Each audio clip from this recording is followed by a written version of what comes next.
All right, we are live. Who all we got in the house? Turbo Tom is first. Welcome, brother. How you doing tonight, man? Bear Rose, how's it going, man? Good to see you.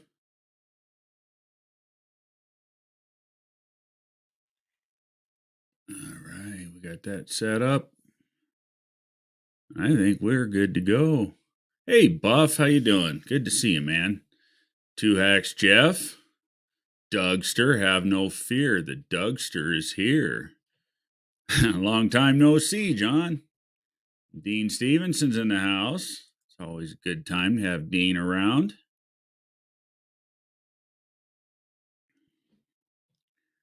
We're just doing the same thing, kind of a hey, parking lot garage is here. Good to see you. I was actually your second sub, man. During John's live, I went out and found your channel and threw you a sub. Hopefully it helps. Watch some of your stuff tomorrow when I get a chance. Looked like you had some pretty cool stuff on that channel, though. I'll look forward to checking it out. Wait, your picture is smaller, John Wilburn. Good one, Dean. UP's in the house. Earpiece just died. Well, that sucks.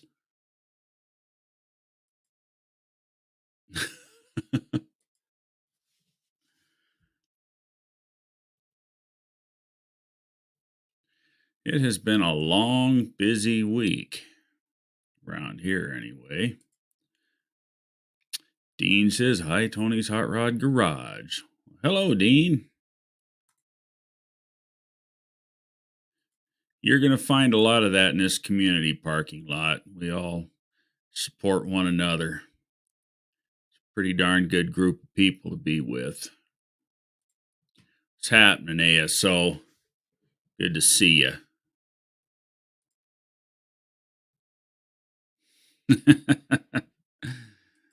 Dean is always the comedian. Well, good evening, Jay.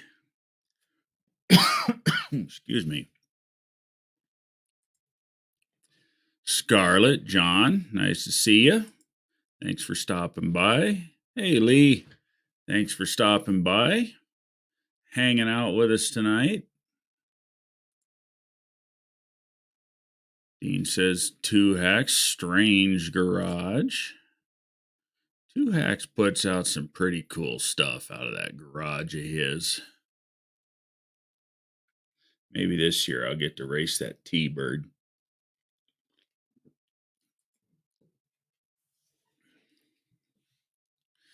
Last year, I was having traction problems and that T-Bird was having starter problems, but hopefully I can race him this year. Well, hey, Dr. Art, good to see you, man. You coming back to No Name this year? Backwoods Custom Crap, what's up? Good to see you. It's a 9-inch thing, Tony.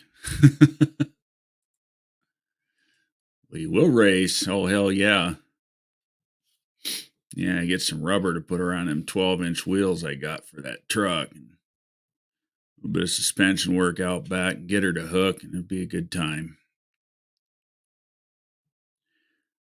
Gotta get out there and get the garage cleaned up and get to doing some work on it and shooting some video and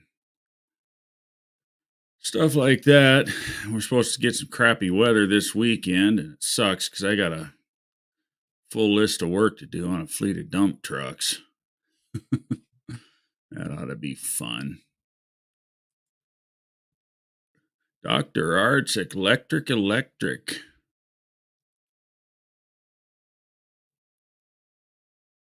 Little electric go-karts that he's playing with. These things are pretty slick, actually. Well, they can get them things going pretty darn quick.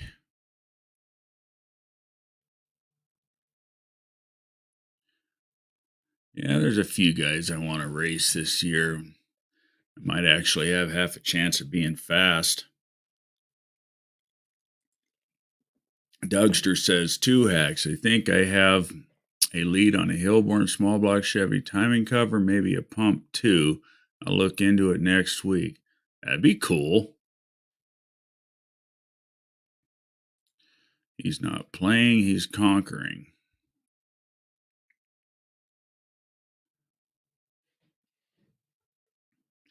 Yeah, it's always fun when you can win the game.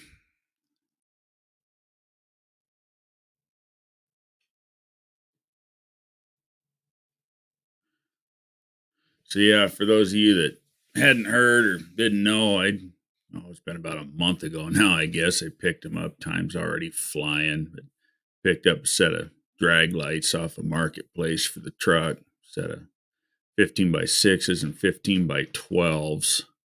So we'll get some good rubber under the back of that thing. Still got to get out to the boneyard and cut some wheel wells out of something so I can make some tubs. I'm thinking either like a 31 or a 32 1350 slick underneath that thing with some Caltrax and leaf spring sliders. She ought to hook.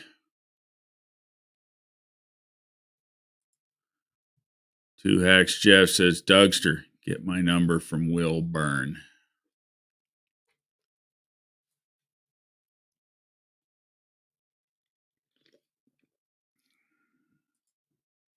Dean says, hi, how are you, Justin? I know you're 36 miles away from Barrows. 55-gallon drum tubs. Yeah. It's actually I've got a plan. It's gonna be pretty easy, really. I'm just gonna cut a set of wheel wells out of another Dodge truck and cut the inside edge out of mine and graft them together. Have kind of like a double well. It'll give me plenty of clearance. And it shouldn't cost much either. It's whatever the wrecking yard wants for the sheet metal. Cut them out, weld them in, and I got clearance. And I probably gonna pull the bed off of it because I still want to relocate the fuel cell. Fuel cell I want to put under the bed. I know everybody says to put it in the bed in the back for weight transfer, but I want to put it under the bed, and I'm going to put a trap door in the bed to fill it. And then I got to do something. I'm going to do something different with the shocks. Build a tubular upper mount, put different lower mounts on the rear end, so we can get the shocks vertical, get away from that angle. Shocks are a lot more effective the closer to vertical they get. And a good set of double adjustables is going to be a big help for that truck. That separation we need to get it to plant. As you guys saw, all it does right now is burnouts. Now, my best time at No Name Nationals was an 8:51, boiling them tires all the way down the track. Well, what is happening, Jeff? What's up, Tony? Oh, not much. Just hanging out. Yeah, I get you. Chilling. Friday evening. Oh, I know. It's a cold one here in the lovely state of Illinois. Yeah, I'll bet. Yeah, we've been in the low 20s. I think we're supposed to get in the teens this weekend. That is ridiculous. Yeah, well, I'll believe it when I see it, but they say 3 inches of snow. We got about an inch the other night, 2 nights ago, I guess. We haven't gotten anything. Well, that's good. I hate the damn snow, man. I do too. It does suck. I am not a snow person. Yeah, I'm not either. I lived in Wisconsin for 5 years, and that got me over snow. Yeah. So, but yeah, so you're going to bring the bird and the dragster this year. Ah, shit, we lost him.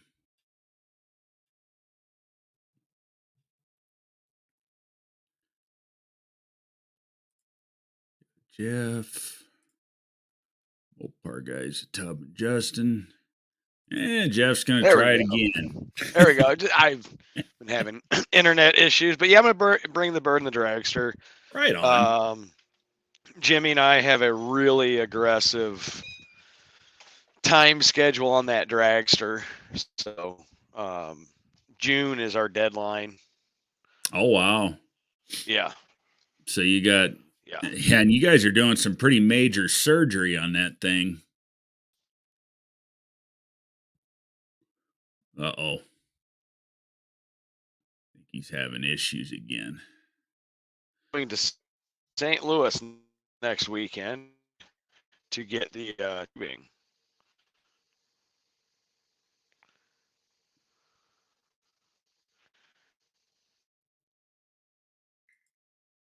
Yep, I think we're losing him.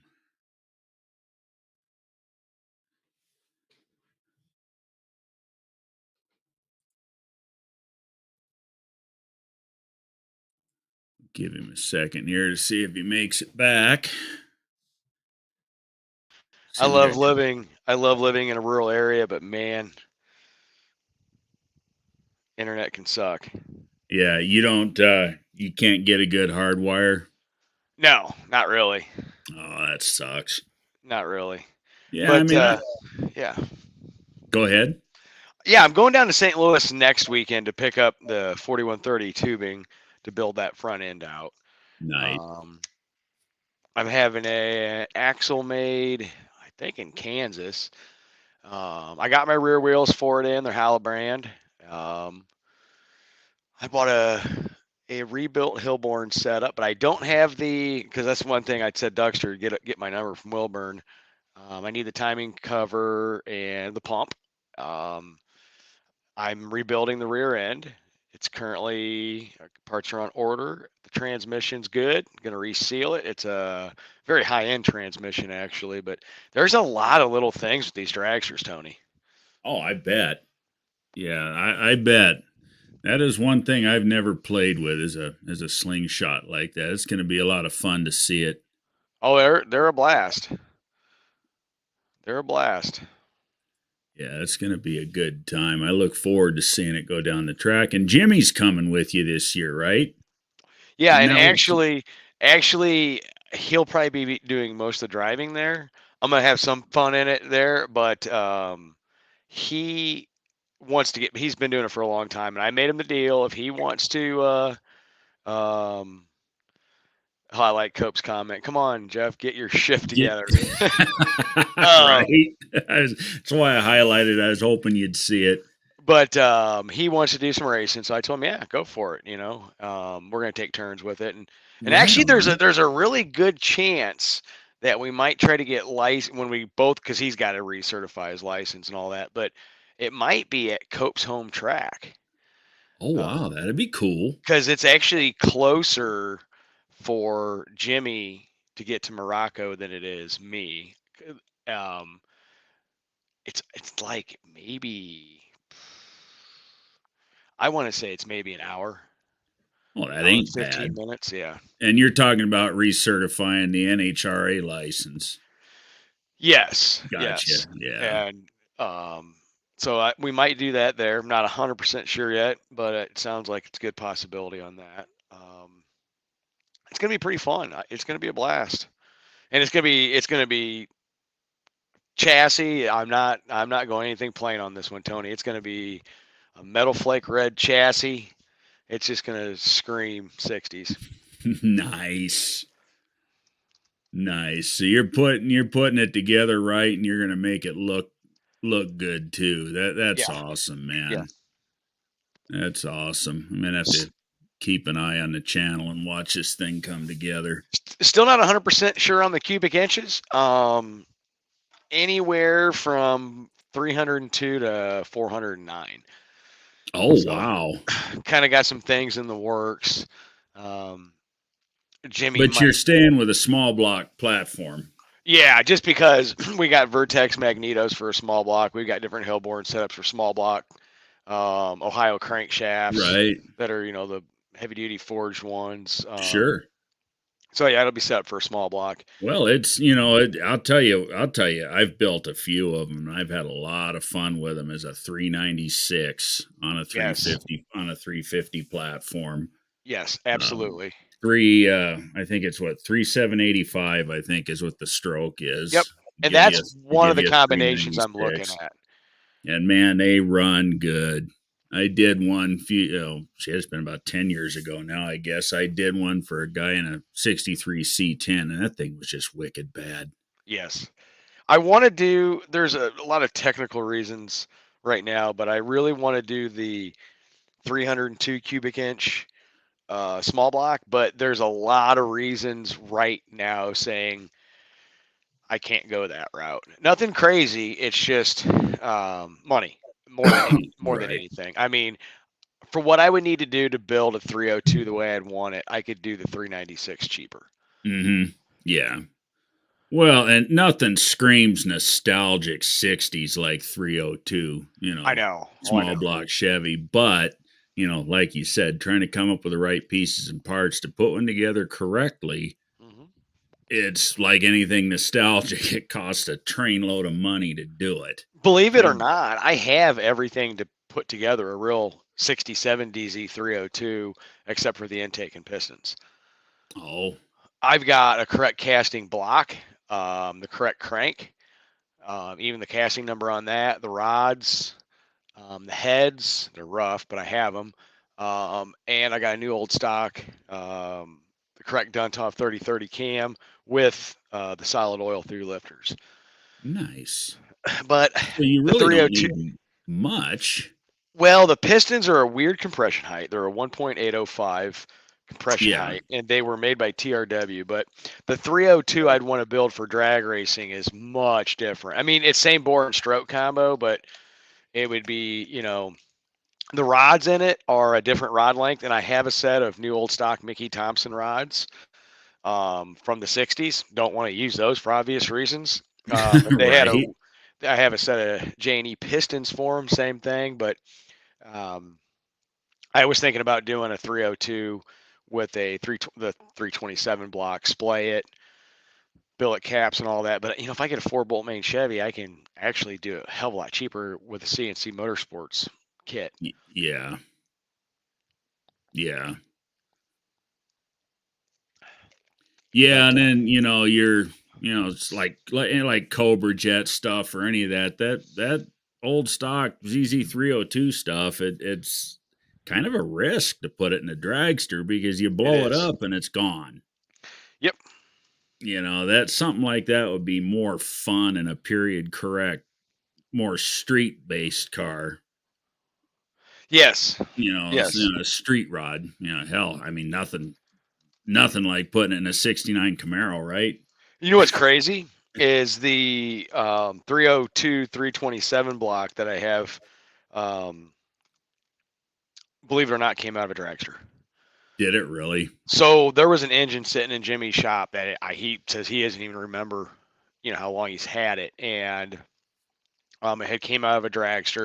And he kept on saying it's 327, and we decided to tear it down. We were just looking to see. We were actually looking for a 327 crank. We wanted to measure some stuff with it, and we opened this thing up, and I saw the numbers on the crank. I said, Jimmy, this is a 302. This is the 302 crank, and started digging a little bit more into it, and it's like, holy crap, this somebody actually had somebody built a 302. But the way they used to do, see, he always calls them 301s because the way they used to do 301s, 302s back in the day was the 50s casting 283s, and you could punch them out to 301 Right. cubic inches. Right. Because the DZ 302, the original one in 67, was a 283 steel crank. Right. Right. Yeah. And yeah, technically, if you do the numbers, yeah, it started out as a 301. Yeah, I Yep. get it. It's just there's always the age old argument about the 451 Mopar. Is it a 451 or a 452? The stroker. You know, Right. and then everybody calls mine a stroker because it's a 451, even though it's not. It's a 440 55 over. Right. Dimensionally, it's the same. except it's a tall deck. But Correct. when you say 451, they all think it's a stroker. Right. But So I'm kind of leaning towards, the big cubic inch small block. oh, they're fun. So I was going to be using one of Jimmy's race setups that he had that's in pieces that just needs to be reassembled, new bearings and rings. But he's actually probably going to be building his own car. Oh, Uh, nice. he wants to get back in. Wants to get back in it, and I kind of came into some luck. So the place found kind of through luck to get my steel tubing from supplies a lot of these tubing companies with their stuff. And when I called them, they have a bunch of runoff pieces that are between 19, 20, 21 feet there. And I said, is it perfectly fine? He's like, yeah, it's just runoff pieces. And it is like half the price. Oh, So nice. I bought a shitload of it. And other than the main hoop, we'll probably have enough to do Jimmy's car if he decides to do one. So Oh, that's cool. yeah. So I'm going to go with a big cubic inch because I'm looking at it. It's like, okay, 354 bolt main block, not bad price. I can buy a rotating assembly through CNC with the right pistons to put it at like 13, 13 and a quarter to 1. Mm-hmm. Um, and just get a set of really awesome cast iron like dart heads, and I'll be good to go. Yeah. It'd be really cool if you could find a 400 block That's what he's got. and build a 434. Jimmy's got a 409 out of 400. He ran in some nostalgia class years back that was limited to 411 cubic inches Oh, okay. or something like that. I can't Well, a remember. 409 out of a 400, you don't even need to stroke it to get that. I mean, Right. that's probably what, 20 over, 18 feet over on the 409 is bore. 40 over on a for the 409, but Oh, wait. Yeah, yeah, yeah. You're right. Yeah, because 30 over is a 406. he's got some funky crankshafts that are like new old stock Ohio, and I think he's got I don't know what strokes they are, but he's got some oddball ones, but he's got some neat stuff and a lot of stuff for 400s, still a lot of stuff for small blocks, but I want to be able to safely run 8,000, 8,500 RPM off the trans brake. Um, Right. it's going to have a huge stall converter, obviously, and it's got to have the compression for the methanol. Yeah. Yeah. Well, like you say, you get up around 13 to 1, 13 and a half to 1 compression. With some good heads, you'll be there. And, the shorter the stroke, the lighter you can make the rotating assembly, Right, the better it's going to rev. right. And you got to have valve train control, but you already knew that. It'll be a fun ride, you know. And you don't need a lot of horsepower in something that's going to weigh 1,500 pounds with me in it. Exactly. Exactly. It's, yeah. Yeah. Power to weight ratio is a lot. Yeah. Something that was as lightweight as that car. I mean, 450, 500 horsepower will move it down the track quick. Yeah. I tell you what's crazy is that car originally had a different front chassis on it. Rear hoops always remained the same, but that car originally was built for top fuel, and the original motor put in was a blown Hemi. Oh, nice. I know. It's like, Yeah. So that was a fast car. yeah, at some point that car was a rocket on That rails. was a damn fast car. But I'm But, looking forward to it. yeah, you know, honestly, in today's world, 500 horsepower out of a small block Chevy, that's almost a no-brainer. You know that as well as I do. You don't have to do a lot to them to get that. No, there's not a whole lot you need to do. Heck, I was reading up Just on guys that build a mild race gas motor and they're just flying down the track. yeah, yeah, yeah. If I Especially didn't come across this Hillborn as cheap as I did, um, the legitimate idea was, possibly, building a 283 or a 327 with the tunnel ram and two carbs. nice running C12 in it or something, Yeah, something like that. But when I came across this, I was like, I could not pass up on it. right? Nah, it's gonna be fun. It's gonna be a lot of fun. It's gonna be a lot of fun to build too. Yes, it is. The only hard part that I know that it's kind of an unknown right now. I mean, I shouldn't say it's an unknown. Is the so we have a one of those styrofoam blocks, right? Right. And we're gonna build two motor plates for it. Obviously, you got your 9 inch in the back, and Jimmy's got this bar, and it's literally the same diameter. He's got a couple of them for a small block Chevy. And what you do is you have like we use a real engine block for this, but you bolt your motor plates that aren't complete, that need to be trimmed, and you bolt this bar to the mains. And then you take this bar and you set stuff down on the chassis, and you line up that bar with your 9 inch center section in the back.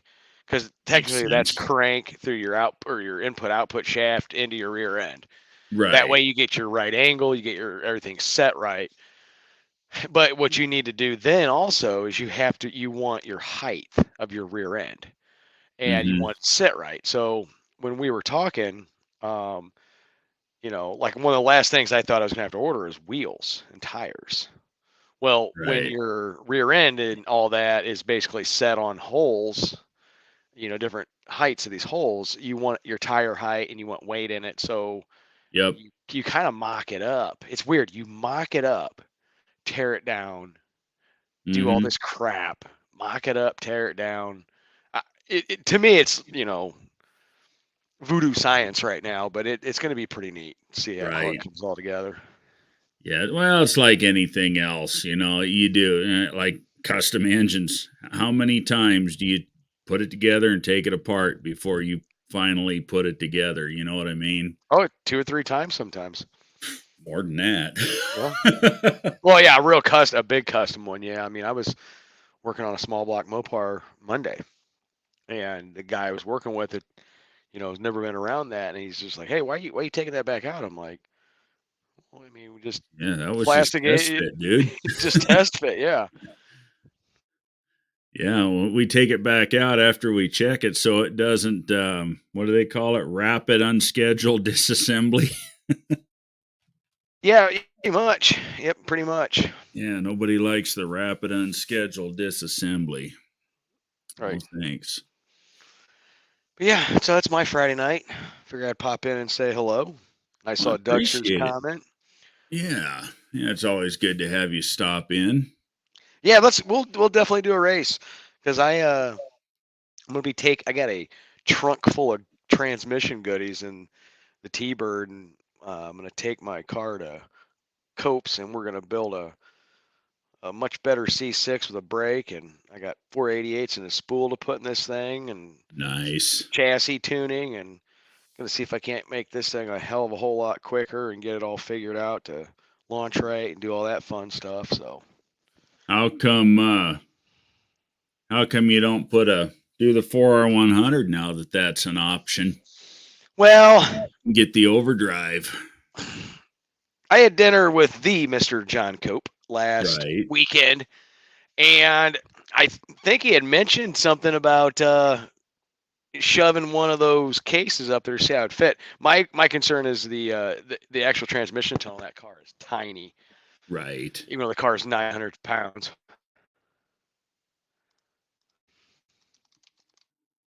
So yeah, Yeah, you don't want to tear up the tunnel. I get that. but if it works, maybe down the road I'll have that because it's going to have 488 gears in it, and then I just drive back and forth to my dad's a lot with that car, and he's only 3.5 miles away, and that's like $1 trillion in gas. Oh, sure. Well, it's just screaming. You got the engine wound up and everything else. That overdrive would be like kick ass for it. And I am never easy on that car. Right. Well, how can you be?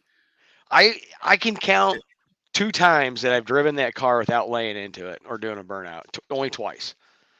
I Like I don't. always tell people, this car's only got 500 miles on it, and all 1,000 of them are hard. Yeah. I don't think I've driven the truck not once without laying on it. It's hard not to, man. Oh, it's just fun. It's a Yeah. blast. Yeah, you see The new hats. That's all Interesting. that. That is pretty awesome. That is awesome. Yeah. Colt, he's getting 20 of them. He was supposed to get them today, but UPS is dragging their ass. I guess they ain't going to deliver them till Monday now. But yeah, he ordered 20. They're going to be for sale on his website. So Nice. well, all you Ford guys, get out there and get you a Casper Matic hat. Exactly. Shirts will be coming. I think he was talking late February, early March. He's going to do an order of shirts. So, and I'll be doing those as well. Very cool. I've got Andy Wood, Unity Motorsports Garage, and Rapid Transit Garage. Jay, they've both jumped on, and I've got their merch hosted on my website, and I'm doing all that for them now. Now, are you doing design logos too? Mm-hmm. Well, I'm gonna have Yeah, to get with you. yeah. The only thing I'm not doing is printing stickers. That's fine. Yeah, I don't have, and I won't have for a while, the $30,000 machine required to print a quality sticker. Isn't that crazy? Yeah, yeah, it is. It is. It's just a lot of freaking money, and maybe someday I'll get there. I'll grow to that point. But this started out as something fun, on the side, making hats and shirts and crap, and I've if I been can, quiet. Yeah, I've been quietly collecting new vintage, new old stock, the striped racing jackets, the nylon ones. that's cool. And I want to make for who goes with me to the No Name Nationals, if I can find all the right sizes. I got a handful of them. Hmm. A race jacket, like the ones I have, but I want the back chain stitched.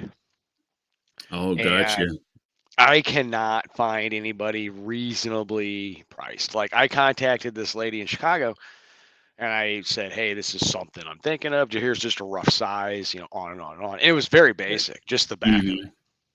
And she shot me back a price. I'm like, "Oh, that'd be for like all 6 or 7 of them." She's like, "No, that's a piece." And I'm like, "Oh," it was like 250 a jacket. It's like, Wow. no, no, no, no, no, Now, no. when you're saying chain stitched, what are you talking about? Embroidery or? Kind of, but it's much bigger. It's like it actually looks like it almost like a chain. It's kind of neat. Is if you ever seen an old Lions drag strip jacket from the '60s, like a Oh winter's yeah, jacket, yeah, that yeah. those were chain stitched. Gotcha, gotcha. Yeah, no, that'll be cool.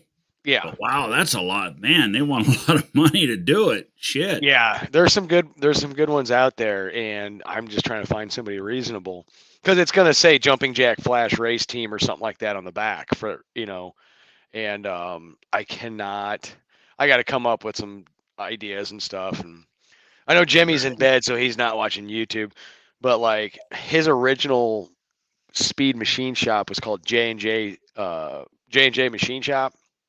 So I'm gonna have one made up a jacket for him that's gonna say J&J because Jeff and Jimmy J&J Speed Machine. Oh, that's too cool, man. Yeah. That's too cool. I like it. So, but yeah, it's gonna be pretty neat. It's gonna be But you're still pretty in the cool. collecting the jacket stage. Yes, I got a lot. I got about 100 of them right now. I used to have, so I'm starting over because I had over 150 of them at one point. Oh wow, that's nuts. It was, I had quite the collection. Nice. It's always fun. Yes. Oh, we got Bigfoot Small Pars Mark in the house. But I'm going to Looking hop off here. I'm going to listen in. My son just got home, so I'm going to go talk to him for a few while I listen in. right on. We'll tell Jeffrey I said hello, I will. and we'll see you next time. Thanks for coming in, Jeff. Good to see Thank, you. thanks, Tony. And I'll get with you on that design. Yeah, for sure. That'd be cool. Awesome. Thanks, man. All right. Catch you later, man. Bigfoot's Mopars Mark says, looking forward to the Larry T Bird upgrades. The front end's dragster is going to be wicked cool. I want overdrive to drag and drive with the 63. Yeah, absolutely. Everything about those cars is going to be cool. Yeah, I've actually given a lot of thought to putting the gear vendors in the truck. I originally wanted to do 46 because of money, I went with a 727, and the 727 works great. And actually, a gear vendors will add a bunch of length to the transmission. It'll help me out shortening that 68-inch long drive shaft, which works, 5-inch aluminum drive shaft, but 68 inches long. It's still limiting in critical speed. Gear vendors will really help that. Overdrive is a big deal when you want to street drive them. It helps a lot. Helps with keeping the engine from being wound up. Helps in fuel economy. Helps in everything. Hey, BNR, what's happening, man? Good to see you. Just a bunch of comments here. Carrying on with Jeff. That was nice that he came in and talked about his projects. That's really cool. Look forward to seeing that stuff at No Name Nationals and watching that dragster come together. That's going to be cool. Dougster bought a Mickey Thompson Revel model. The Revelator, bright yellow, 73-ish Pontiac Grand Am, funny car and a new package. That's cool.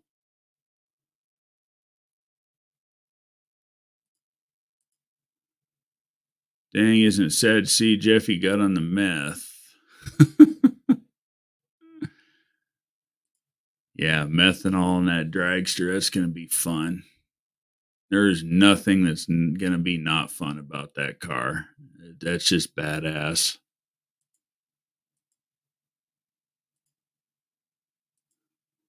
Rowdy is a wild ride on the street. Oh, I can only imagine. My truck is a wild ride on the street, too, especially since traction isn't its friend. I tell you, one day I was gas station getting some gas in it. Yeah, there's some people looking at it, talking about it, and liked the truck and everything. And I figured I'd get on a little bit when I left and just barely burped the throttle coming out of the driveway. That thing slid all over the place.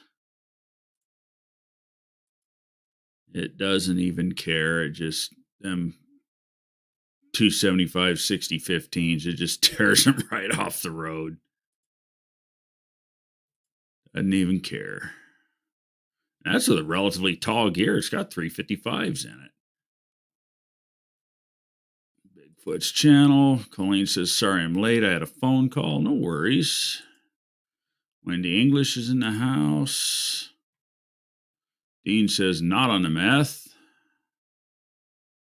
They say you can split a gear with the gear vendor's torque multiplication, making a 727 a 6-speed. Ever hear that? Yes, I have actually.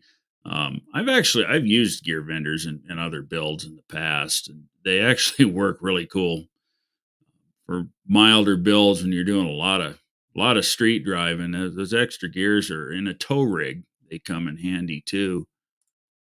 But yeah, it does. It'll turn a 3-speed into a 6-speed.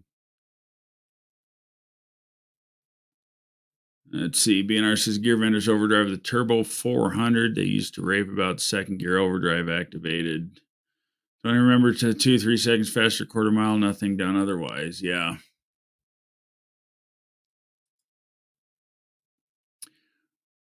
Yeah, no, they're expensive, but let's cope saying's gay. The gear vendors.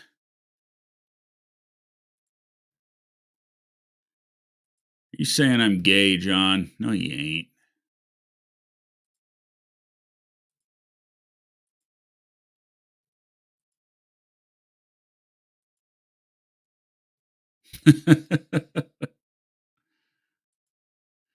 3,100 now.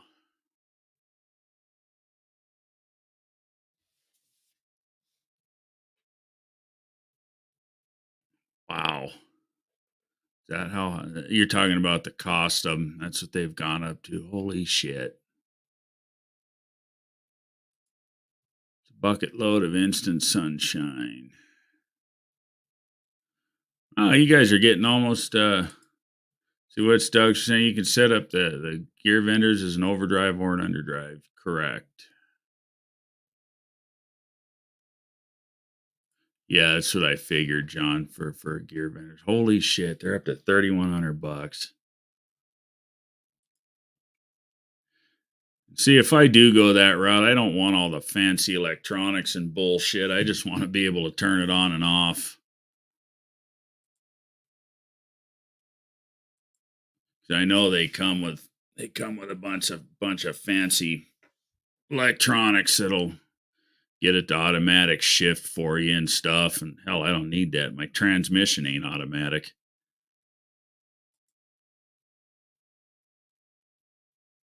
BNR says the 87 Callaway twin turbo Corvette RPO B2K was available with an automatic turbo 400 with a gear vendor overdrive. Top speed was 184 mile an hour.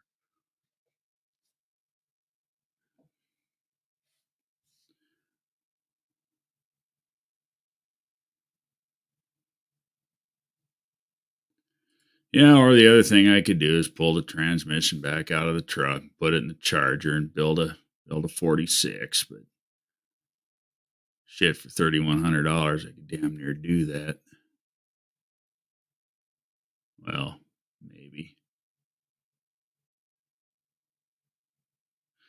Trouble with hell, what are the damn Ultra Bells up to now? I think they're what, $700-800, ain't they?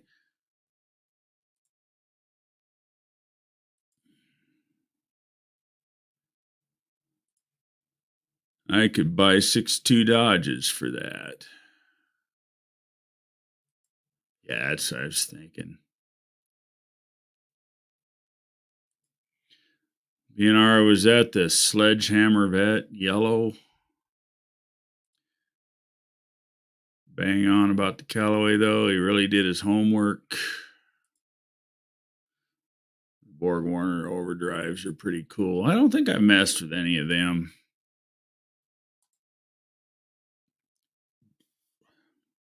I think it's worth the 2K. Gear vendors overdrive if it's in the budget. Well, they ain't 2K anymore, though. That's the thing. That's what we were just talking about. I don't know if a guy could get one for less, foregoing the electronics or not, but it would be a question for gear vendors themselves. Are you actually a gear vendor's dealer, John? I know you've messed with them or have them on your website. Do you sell them or how's that work? Or do you just get them if people want them? Yeah, I seen that, Doug. Yeah, I'd just be curious if you could get it without the electronics and just run an on-off switch for the thing. But I'd rather sell my 46 with a valve. Of course you would. That makes sense.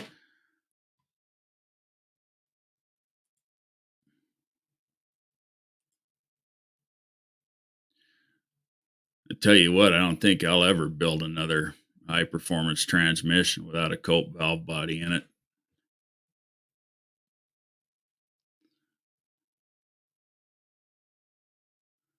I absolutely love that valve body. It's just a piece of art. Well, what's happening, JB? D&E stuff isn't really that strong. The gear vendor is strong, but probably not worth it versus mass produced overdrive automatic. Yeah, not for $3,100. Holy shit.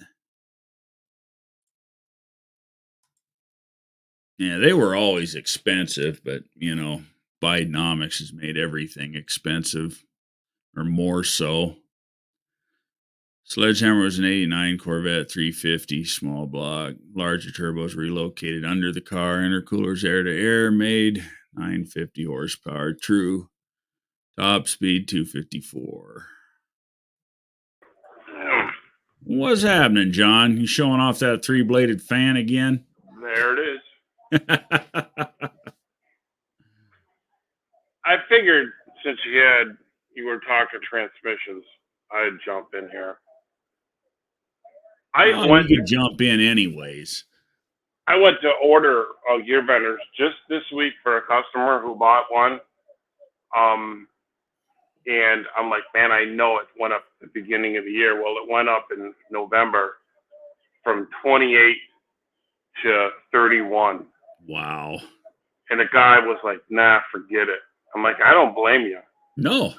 You know, it's just too much money."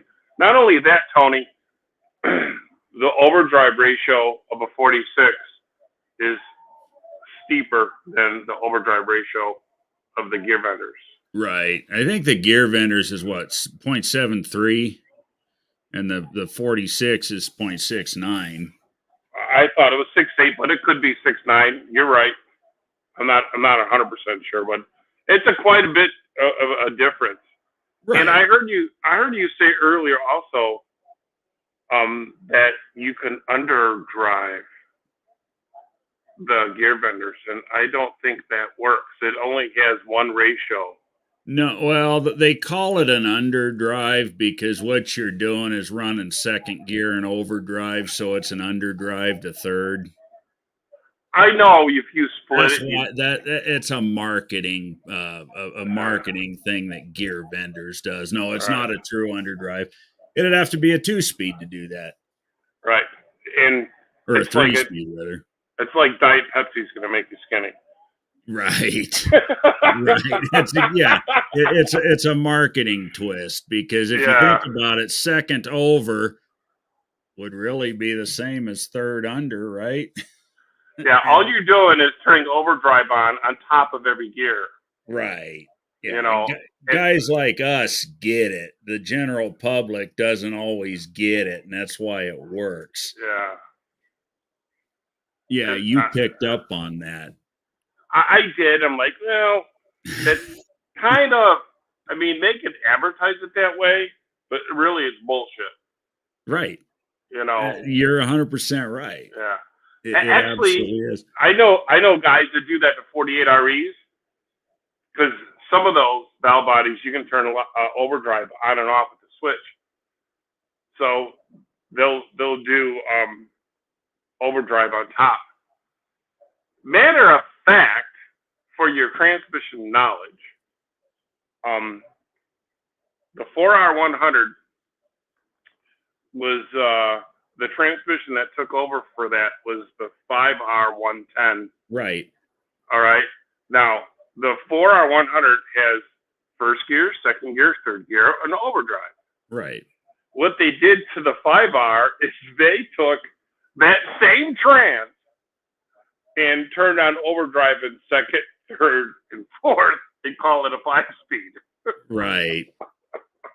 I've never actually been in a 5R110, but I've studied them. So I kind of figured that was what they did because I have studied them and read the books, just because I'm that nerd. And I always liked the 4R100s as a trans. I enjoyed building them when I was building a lot of transmissions. Well, weren't you a Ford technician at one time? No. No. I had a good friend that was a Ford technician, but no, I never worked for the Ford dealer. Oh, okay. No, I've almost exclusively worked for myself my whole life. I've twisted wrenches for a guy here and there for a few minutes to get him out of a jam or, help him out or whatever. But for the most part, I've always worked for myself.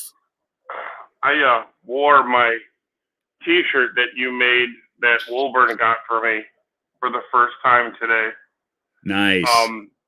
I tell you what, man, you make a badass T-shirt, dude.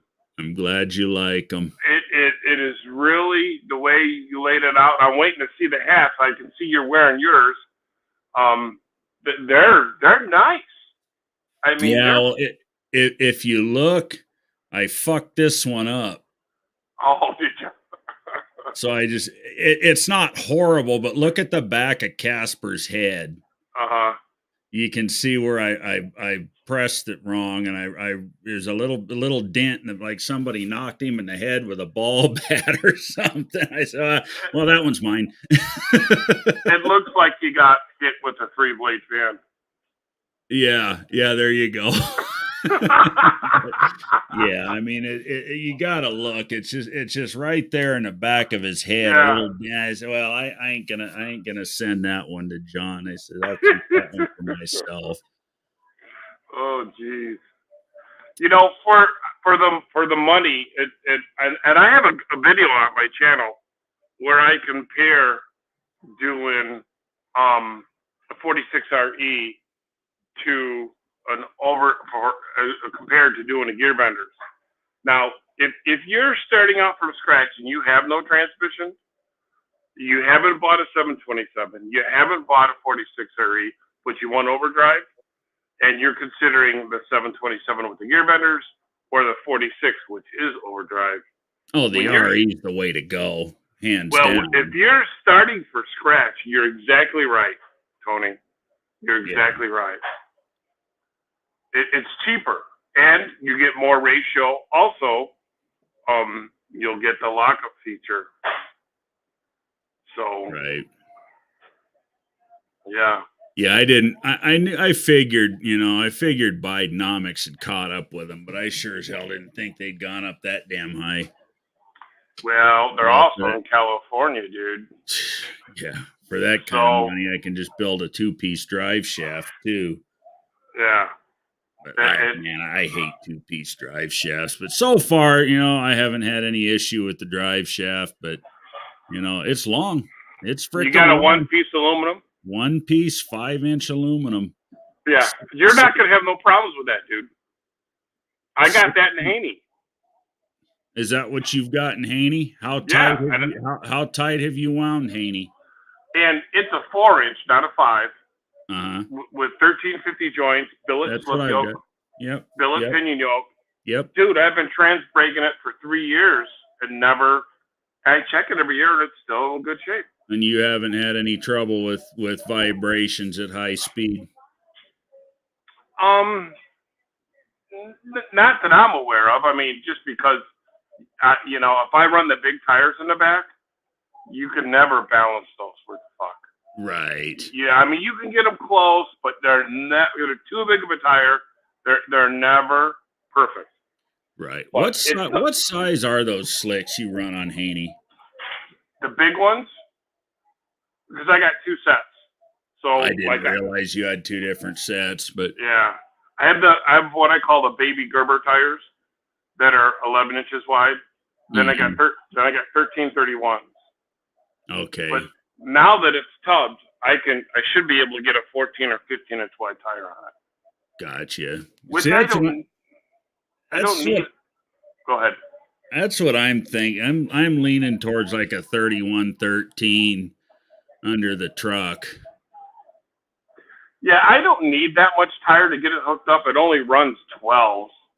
Right. But in the quarter. Right. I'm a quarter mile guy. That's how I talk. Yeah. But when you're rolling through town and you got big fat meats hanging underneath the car, that's the only reason why I'm going to get them. Right. So how you been, dude? Oh, just trying to stay warm. Dealing with, you and I were texting the other night. You know what I was dealing with around here for the last week. But Did you get that taken care of? Yeah, we got it sorted out yesterday, so that was nice. Good. Very good. A friend of Rebecca's has got an Airbnb, one of the Airbnb rentals. Yeah. She's got a few of them, but she let us use one. For, that was nice.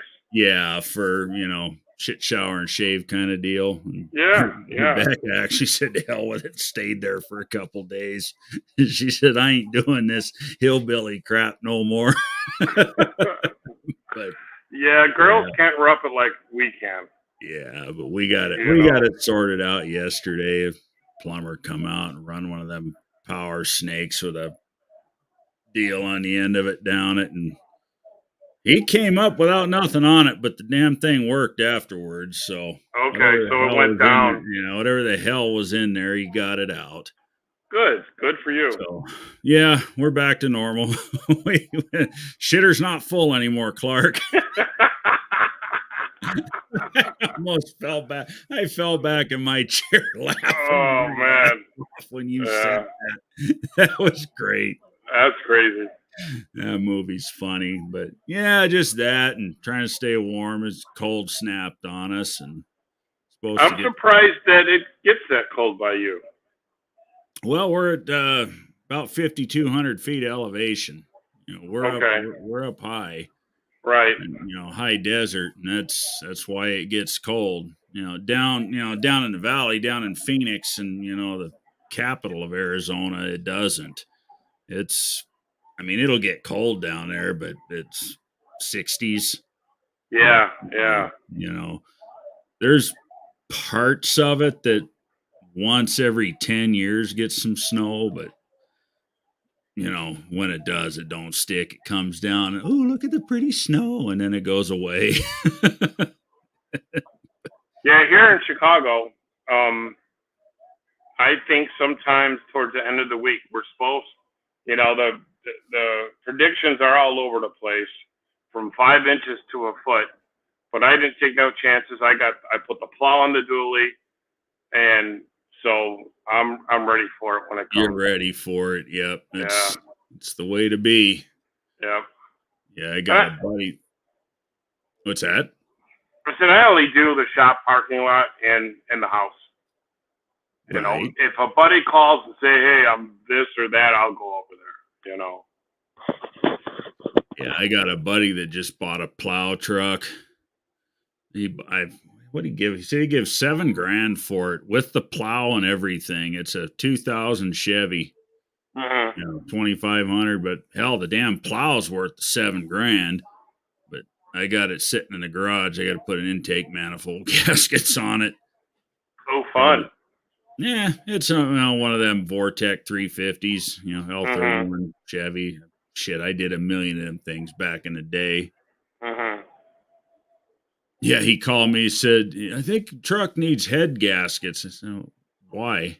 Well, because it's leaking coolant. Small block Chevys do a lot of things, but you don't usually see them leaking coolant out externally from the Yeah. head. Then he told Yeah. me what year it is. I said, "Oh, it's an L31." I said, "How many miles is on it?"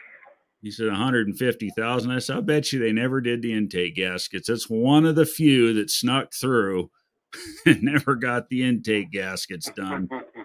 Those things were horrible. Plastic intake gaskets from the factory, and the coolant would rot them. What was the manifold plastic and rubber gaskets, or The upper, it's a two-piece manifold. It's the one that's got that spider injector that's okay? inside the manifold. The upper part is the phenolic plastic. The lower part of the manifold is cast aluminum. But Mhm. the stupid gaskets, they were plastic and O-ringed. They were O-ringed and encased in plastic. And that, my theory always was, it was the Dexcool that ate and it caused that plastic to deteriorate, and then the O-rings and free air. And an O-ring is no good unless it's encapsulated. Yeah. And once that happened, the gaskets would leak. The 3.4s were terrible for it. The V6s, the 3.1s, some of the transverse mount, the early 2.8s did it. Oh, excuse me. There's one for JB and his 2.8s. He's probably seen that before. And then of course the 305 and 350s, those V8s. I did a lot of them back in the day. Made a Yeah. lot of money doing them because they pay. I want to say the book will give you, 5.6 hours, I think is what the book gives you to do them. And I got them down where I could do them in 2.5.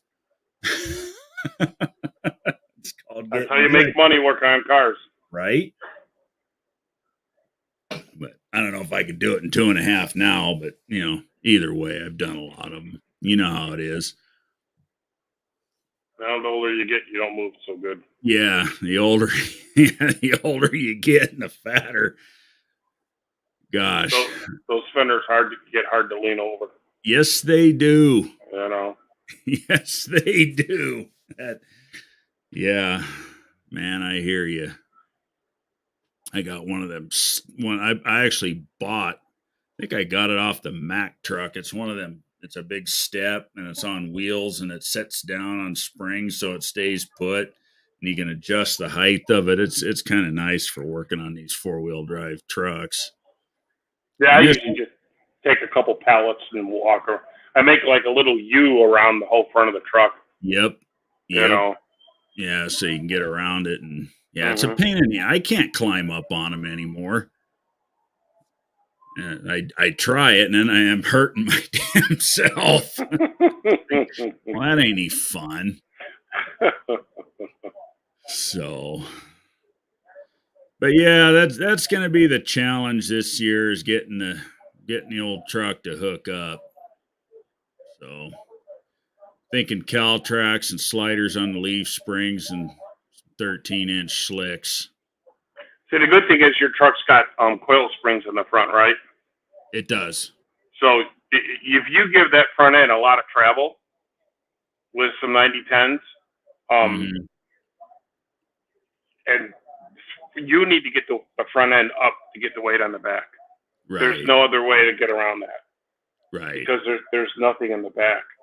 And the one thing that I learned when I did that Crown Vic swap on Mr. Haney, I didn't realize how stiff those front ends are because I took one off a cop car. Oh, gotcha. Even by taking off the sway bar, they got those kind of stiff coilovers. I did see that someone's got racing coilovers with good adjustable shocks and stuff, but I don't know how much I'm actually going to race that truck much anymore. I'm trying to get the Hemi and the Coronet with the supercharger on there, and I don't think that's going to be done this year, but that's kind of the goal. That'd be cool. Haney's cool. I can rip around town. I can take it to the track, run 12s and a quarter or whatever, and then drive it home. So it's sometimes you got to be careful you're going to get carried away. Like, right. All right, dummy, how fast are you going to make this thing? Right. If I had a full, go ahead. Oh, I just say, what's your? Here's Wilburn with his numbers. What's your ET goal for the Coronet? Just 10 flat. Nice. Yeah, straight driven, 10 flat. Nice. I got a small block. Not a small block. I got a 6.4 Hemi. With I have a brand new in the box for 2 years now, a Torque Storm supercharger, and I'm going to put a 46 RE behind it. And that car only weighs 3,200 pounds. Right. So well, it should probably weigh less than that with that Gen 3 Hemi in it too. Well, that, and you're adding the weight of the supercharger, and then you're going to be adding the weight of a 46 is no lightweight transmission. True. True. But, I mean, if it only runs 1050s, I don't care. What is this? Is that his pulse?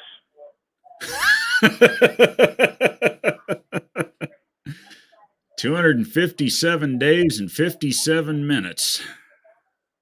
Yeah, I'm not even going to try. With us releasing Casper-Matic and all the stuff I have to do, and we got 6 Pinion Planetaries coming out, I'm not going to try to get the Coronet done by then. You got Haney. Yeah. Haney's fun. Yep. So what else you been up to? What's up, Jeffro? You squirrel? Sounds like I didn't think you were going to get him off the live. I thought he was going to take it over. He was having internet connection trouble. But it sounds like he's got some pretty cool shit in the works. Yeah, he does. Yeah. I can't wait to see that slingshot dragster come together. That's the guy only sleeps 2 hours a night. I know, right? He's always doing something. The guy can't sit still for 2 minutes. So yeah, I would probably get that many projects done too. Right. Yeah, I heard that. He's a great guy. I met him for dinner last weekend, I think. Yeah, I saw you guys on Facebook. And I met Jimmy for the first time. Really knowledgeable guy. It just felt good to get away for a little bit and chill out with some friends. Yeah. Yeah, it's always a good time. Yeah, it's too bad y'all live so damn far away from me, my ass. You know, it's funny how many people we met at No Name that would be in the neighborhood you'd hang out with them every day. Right. You know, I I wish that those guys from Bad Tree would move here. They're That, so much fun. They're always laughing. I would probably have to start drinking again just to hang out with them. yeah, could you imagine you, me, Two Hacks Jeff, the Bad Tree crew, all living in the same neighborhood? We'd never get nothing done. Yeah, those are some Well, great guys. we'd get a lot of toys built, but we'd never get any work done. Be a lot of fun. Yeah, there's some great guys, no doubt. I met a lot of people that I know will be lifetime friends. Yeah. You know, without a doubt, without a doubt. But you know, it's like that just about anywhere you go. You know, I've raced, you know, all over the Midwest, and you know guys from Ohio, you know guys from here and there and there. You park next to one guy, you get to meet him, you hang out with him for 3 days, and boom, he's your buddy for life. That's how racing is. You know, Right. Oh yeah. at least in the Mopar world. Look, Jeff Fro, look at that. Cops would be there a lot. Right? Cops are the fire department. It's all the smoke coming from, guys. Could you imagine all of us being teenagers and growing up in the same town? Come on. Oh, dude. Yeah. Yeah, it'd be a lot of fun, wouldn't it? Boy, times sure were different when we were teenagers, that's for sure. You could actually get away with having fun. We live in a different world, my friend. A totally different world. That is no shit. It's almost an effing shame. Mm-hmm. It is. That's what I say all the time. I miss the America that I grew up in. Because, yeah. You knew where all your friends were by which house had all the bikes out front. Right? Right? Yeah, nowadays kids don't even want to ride bikes. Or get their license at 16. Yeah, they're just sitting there doing this. Right. All day long. Yeah, they're missing life. Same here, Jeff says. Blake, Peckerwood says Blake was the fire department. Right on.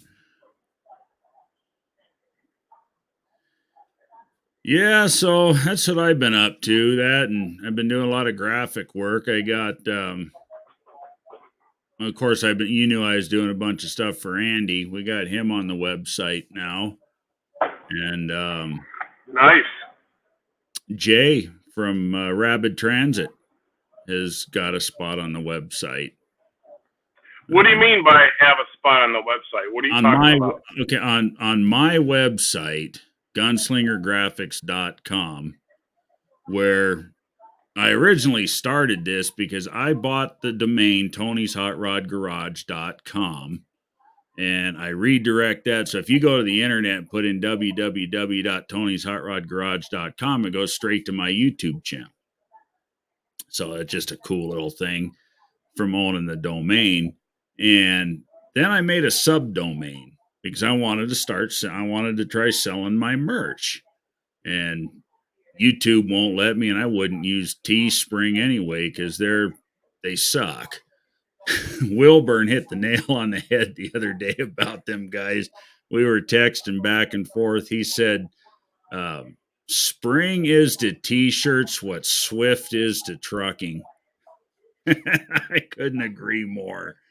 But anyways, I made a subdomain, shop.tonysHotRodGarage.com, and then I made a page on the website that goes to strictly for my channel merch. Well, that sparked an idea in my head. If I can do that for me, why can't I do that for my other friends that have YouTube channels? Oh, okay.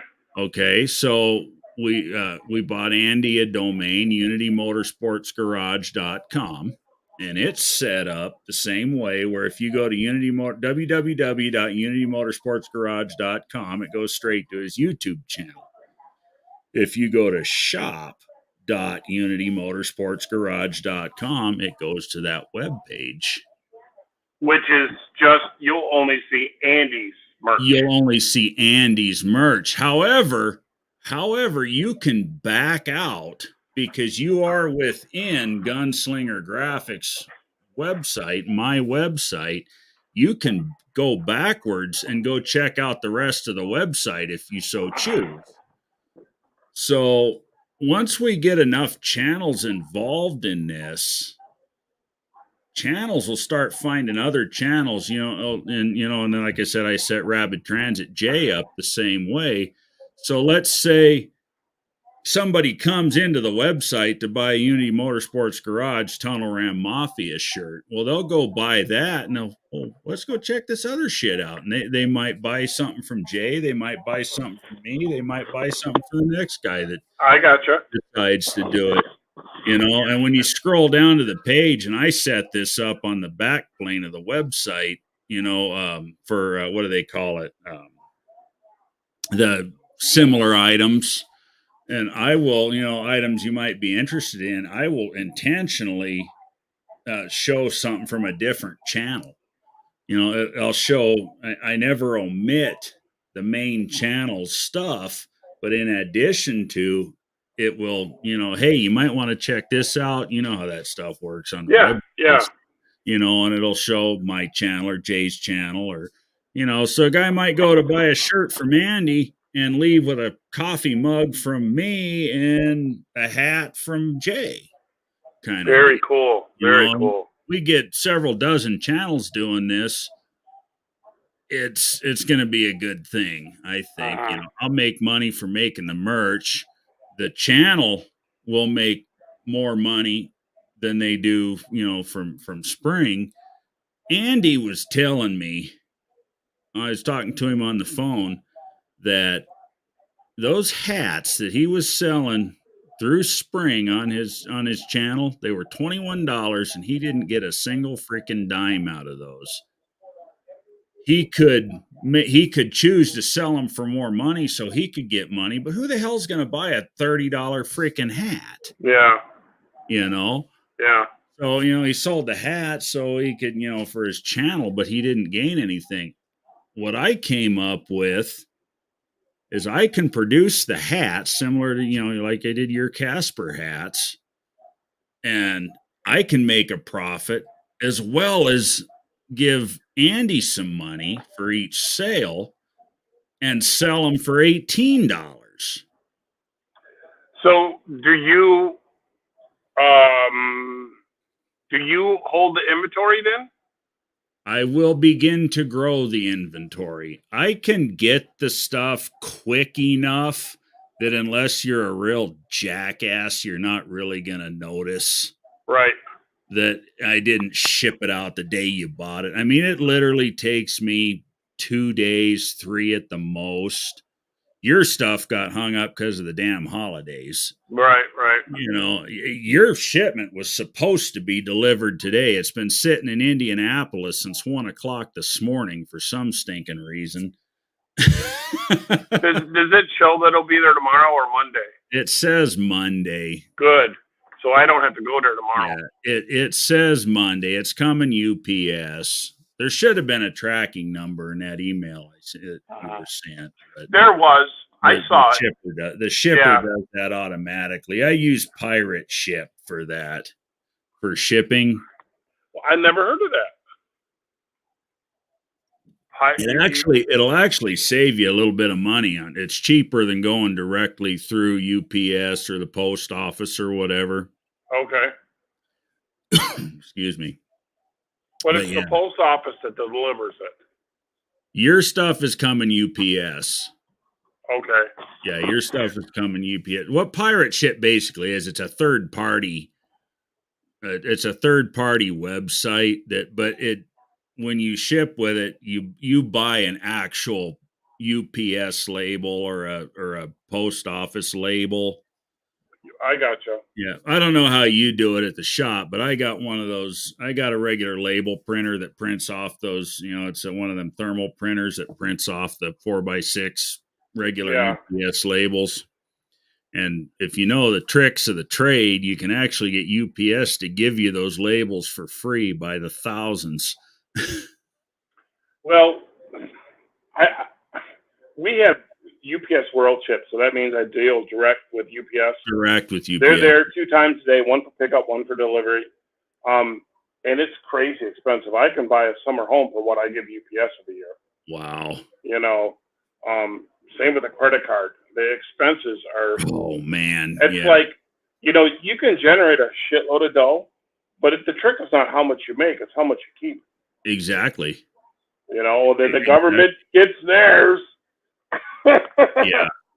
Well, another one that's gotten real bad is friggin' PayPal.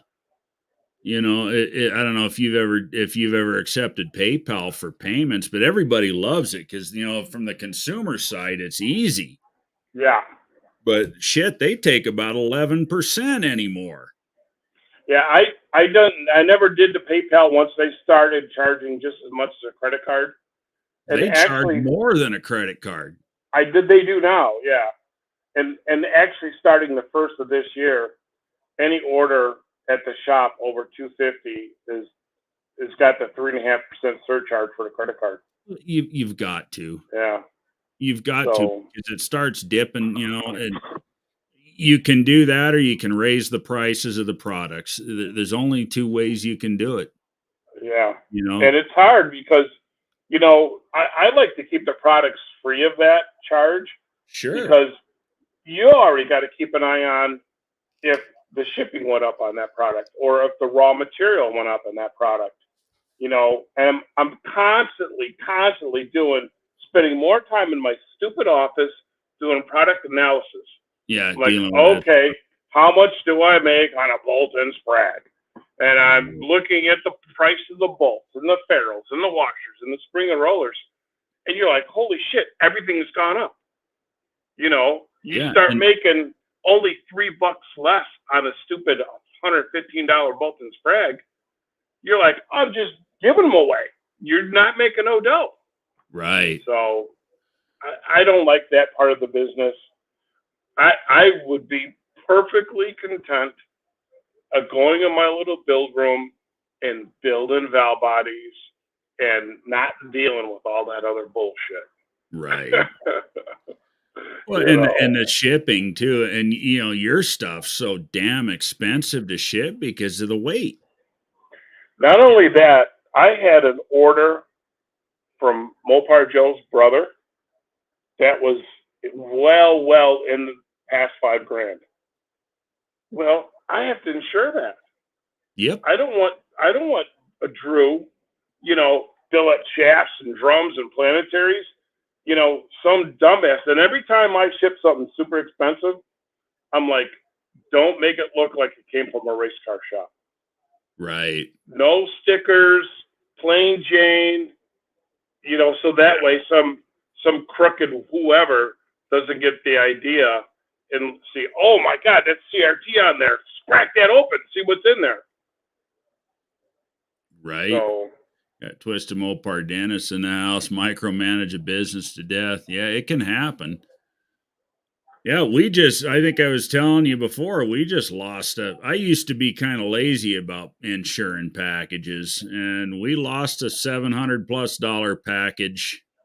My wife sent a 700, I think we figured it was worth $780 or something like that. It was not quite 8. It was up there though.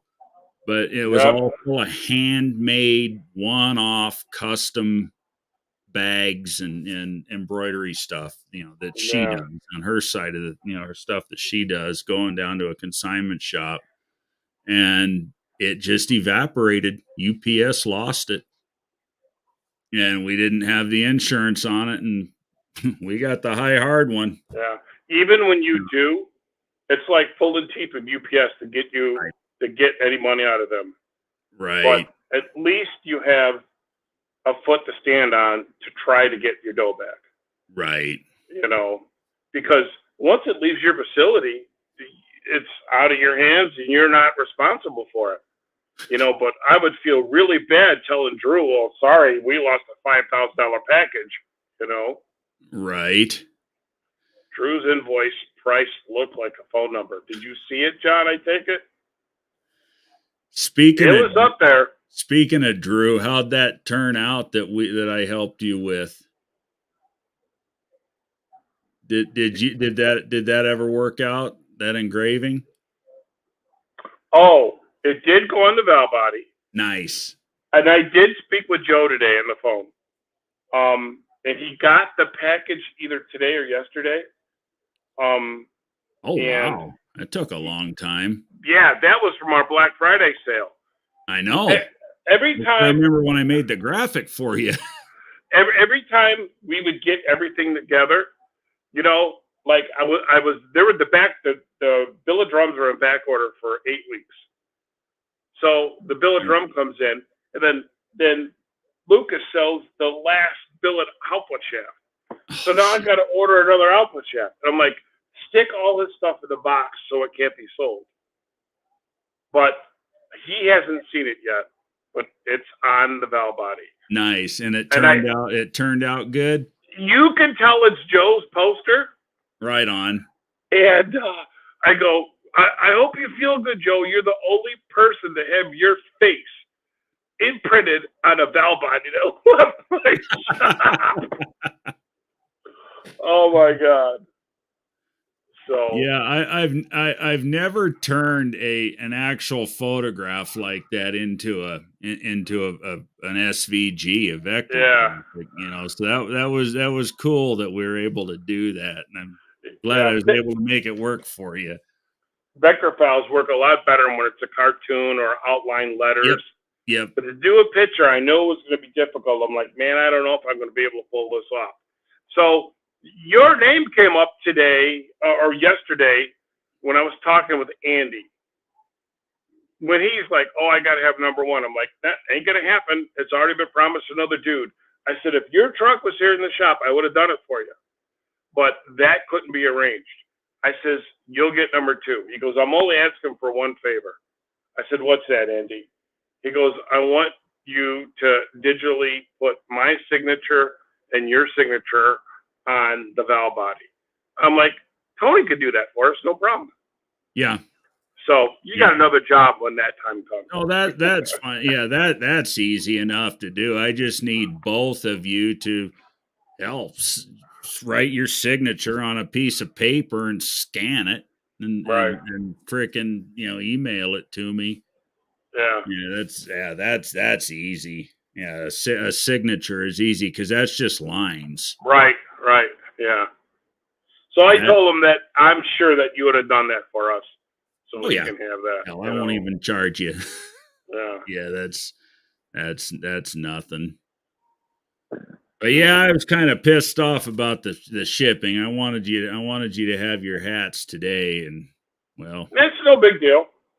UPS screwed it up. I want to say, I can't remember. I think it was $20 to ship those damn hats. Really? Yeah. No, that's what I mean. That's 20 freaking hats. You start getting valve bodies and shit that's got weight. That shipping gets expensive. Yeah, it sure does. I think what the hell was I think it was $65 or something when I bought my valve body for the shipping. There had to have been more to that than just a valve body. Well, yeah, there was a couple other things with it. I mean, I bought the valve body and the bolt in, I bought the valve body and the drag sprag, and there was a few things there, but still, I wasn't complaining about it. I expected it's all in weight and distance. Yeah. And if you live like in an area where it's out in Bufu, Egypt, and you could be like 20 20 miles away living in a big town, it's always more for them to go outside the big Yeah. populated metropolis area. Yep. Well, I was just gonna say, and that's the other thing. It was $20. It was 19 or $20. I don't remember. The invoice is in the box, but or I could pull it up on the computer. But anyways, to send those hats to you, but I just put an order in today for a bunch of hats and shirts. Just inventory stuff that comes right Yeah. out of Phoenix. It's 2 hours away, and it was just as much money. Really? It was actually, it was more than that. It cost me less to ship 20 friggin' hats to Indiana than it does for them to get them here to me from Phoenix, which tells me that they're padding it. Yeah. They're marking up the shipping, and see, that just sucks. I don't do that stuff. I make my profit on my product. I don't Right. need to try and mark up the shipping too. Right. If I would have played that game, I would have charged you $50 to ship the hats, and you would have told me, "Fuck you, I ain't buying no more nothing from you, you rip off asshole." But Oh God. they are, these are the two main wholesalers for apparel. Yeah. That's where you get them, and we'll take the hat for instance, or that shirt that you're wearing. To go buy that shirt, the blank off of Amazon, it's literally twice as much money. So, I play the game. I don't buy one thing. When Yeah. when I order shit, I order shit.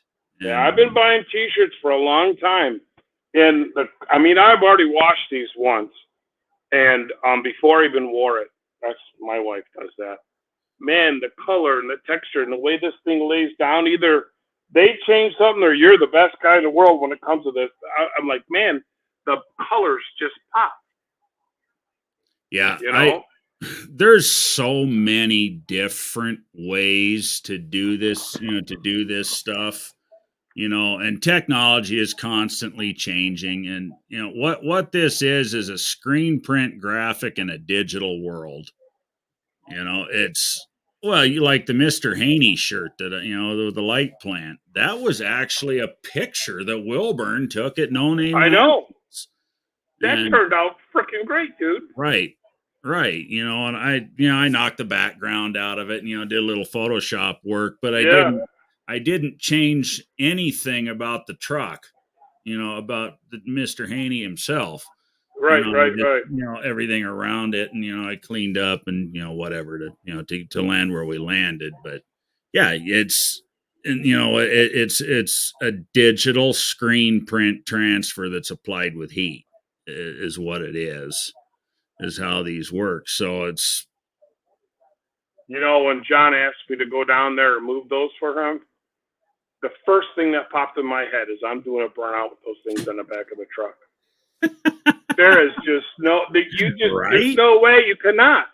You did do a burnout with us. I know. Yeah, I saw you. Hell, I was, and wasn't the track manager right off yonder too when you did it or something? He looked like a cleanup boy to me. I didn't know that. But that was funny. The first year that I put the Hemi in Haney, I took my speedboat and I went to Warsaw, Indiana, and I launched the boat. We spent the day in the boat, and we put the boat back in on, and I'm in the water, and I told Chris, I go, have you ever seen a guy break it with the boat on the back coming out of a boat launch? He goes, no. I go, we're going to set a new world record. So I said, stand over there and videotape me. And I blazed him coming out of the hole with the boat in the back. We get up, we go back to the cottage. I go, all right, let's see. Oh, it didn't record. I was so fucking pissed. That fucking guy. That sucks. That's funny. So now I got to do it again. Yeah, so you get to have fun again. Yeah. Lynn had a front row seat. I guess Oh, to the that was burnout, the manager. the burnout with the light plants. That's funny. I wished I'd have got it on video. I seen you with the light plant, and then I seen you do the burnout, and then I was, son of a bitch, I should have had the We got camera. video of it. John Wilburn's got it on his phone. Oh, does he? Yep. I never saw no video of I it. think it's on YouTube. I don't remember what fucking channel or what video mine, but yeah, it was a lot of fun. I didn't go crazy because I I didn't know. want to get squirrely and have that thing jackknife on me. Right? You know. Screw it up or screw up Yeah. him. Yeah. I still had the race. You know. Right? Yeah, you went out there and handed my ass to me. You know what we should have done is got someone like the hillbilly on the back of it with a rope and pretend like it's a bull. That would have been great. He'd be the kind of guy to jump on the back of there. That would have been great. Yeah. That's the kind of nonsense fun that we have there, though. Yeah, without a doubt. It would have fit right in. Without a doubt. But yeah, I'm glad you like the shirts. I do. I can't thank you enough. And from here on out, I'm gonna have you do the Haney shirts, the CRT shirts. You know, I don't care what the other shirt guy says. Like, oh, that's my art design. All you got to do is change one thing, and it's your art design. Did right? you pay him to make that design? For the Haney one, I did, and it was it wasn't too bad. Maybe it was like $400. I don't care. I don't care how much. I don't care if you paid him $4. If you paid him for that design, It's that's mine. your fucking design. Yeah. Now, like the other one with the valve body on the back, that's just from a local quickie place, you know. Yeah, and that shirt's a piece of cake to make too. I was actually thinking we should do a rendition of the Casper Maddox shirts like that, down the road. Okay.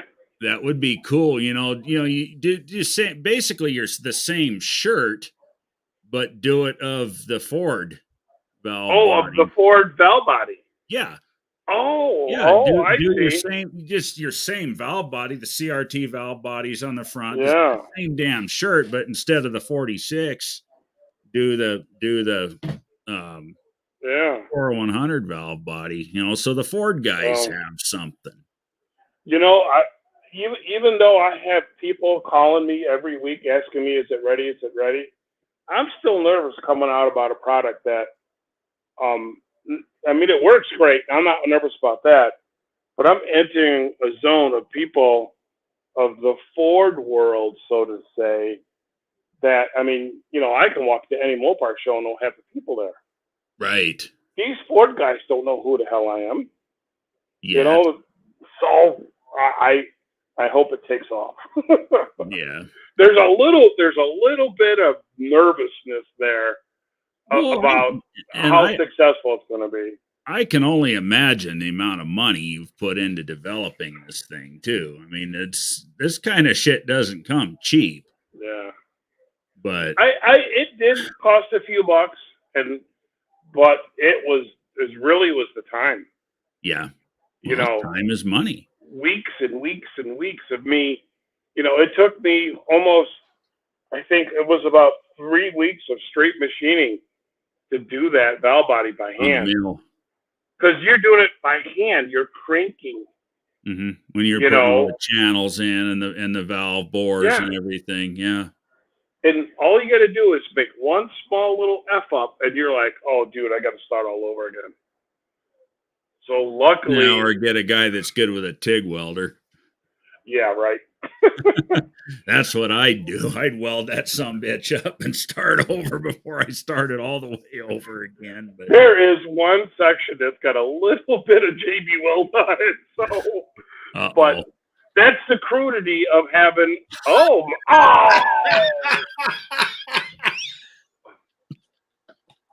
That picture. Oh my! Where is he?